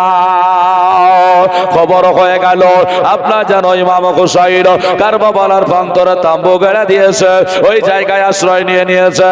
সাত থেকে ডেকে বলেছিল, বলে আজিদের হাতে বায়াত গ্রহণ করে নাও। হুসাইন বলেছিল, বলে না না না না হুসাইন আমি বায়াত গ্রহণ করতে পারবো না, গরদান দেব তবু হাত আমি দেব না। ঘোষণা দিয়া আপনার যেন উনি থেকে গেলেন। ও বন্ধু মুসলমানেরা, আমার চিন্তা করবেন না, ইমাম হুসাইন কারে কয় আজ দেখুন না কেন, শেরে খোদার বেটা লাডলা ইমামে হুসাইন বিরাদার 56 বছর বয়সে উনি আপনার যেন দাঁড়িয়ে গেলেন। সব আপনার যেন একের পর এক এবার আপনার যেন নামবে যুদ্ধে। তবে আব্দুল ওহাব প্রথম চেয়েছিল, বেটা কাসিম গিয়েছিল, সব গেলে বেটা কি বলো ঠাট গুলো, এই ঠোঁট মোবারক গুলো গোলাপ পাপড়ির মতো আপনার যেন লাল, আপনার যেন এত সুন্দর দেখতে ছিল, সেই গোলাপ পাপড়ি গুলো পর্যন্ত শুকিয়ে গিয়েছিল। বলে কেন? দেখলে এদের সঙ্গে যুদ্ধে পারা যাবে না, এদেরকে আপনার যেন লড়াই করা যাবে না, এনাদের জন্য প্রথমত খাবার গুলো বন্ধ করতে হবে, না হলে পারবে না। খাবারগুলো বন্ধ করতে হবে বলে খাবারগুলো বন্ধ করতে চেয়েছিল। ভাবছি ব্রাদার লম্বা কাহিনী, বেশি দূর যাব না, আখেরি দোয়া শেষ দোয়া আপনাদেরকে নিয়ে যেতে হবে, এর জন্য বসিয়ে রেখেছি ব্রাদার ইসলাম। তো উনি আপনার বলেছিলেন, বলে সব একে একে যখন যাচ্ছে তখন আপনার সেই দুটো ছেলের জন্য আপনার যেন বলেছিল, বলে শোনো আজকে যে বিদায় নিতে হবে, তবে সাদকা করে দেব। আমি সাকিনার কথাটা বলে দেব ইনশাআল্লাহুল আজিজ। আর দুটো আউন ও মোহাম্মদ এনাদেরকে সাদকা করতে চেয়েছিলেন, এই কথাটা বলবো। একবার দরুদ পড়ে আল্লাহুম্মা সাল্লি আলা মাওলানা মুহাম্মদ ওয়া আলা আলিহি মাওলানা মুহাম্মদ সাল্লাল্লাহু আলা মুহাম্মাদিন মুহাম্মদ হরদম সবা আসন কালো মুহাম্মদ হরদম সবা আসন কালো শফিয়ানা মুহাম্মদ মাটির দেহ ও মাটির তলে পৌঁছে হবে চারখার মাটির দেহ মাটির তলে পৌঁছে হবে চারখার জোরে বলি সুবহানাল্লাহ মাটির দেহ মাটির তলে পৌঁছে হবে চারখার মাটির দেহ ও নিয়ে তোমার ও গো কিসের এত অহংকার আরে মাটির দেহ ও মাটির তলে পৌঁছে হবে চারখার মরার পরে 3 দিন হবে জোরে বলি সুবহানাল্লাহ মরার পরে 3 দিন হবে হাত ও পায়ের শেষ করে দেবে গজলটা বলে মরার পরে 3 দিন হবে হাত পায়ের নখ সব কষিবে রে জোরে বলবেন না এগুলা থাকবে কোনগুলো 3 দিন পর সব উঠে যাবে কই বলছে মরার পরে 3 দিন হবে হাত পায়ের নখ সব কষিবে রে 4 দিন কার দিন ওলম কষিবে ওগো 4 দিন কার দিন ওলম কষিবে 5 দিনে এই মগজ গলে চারকা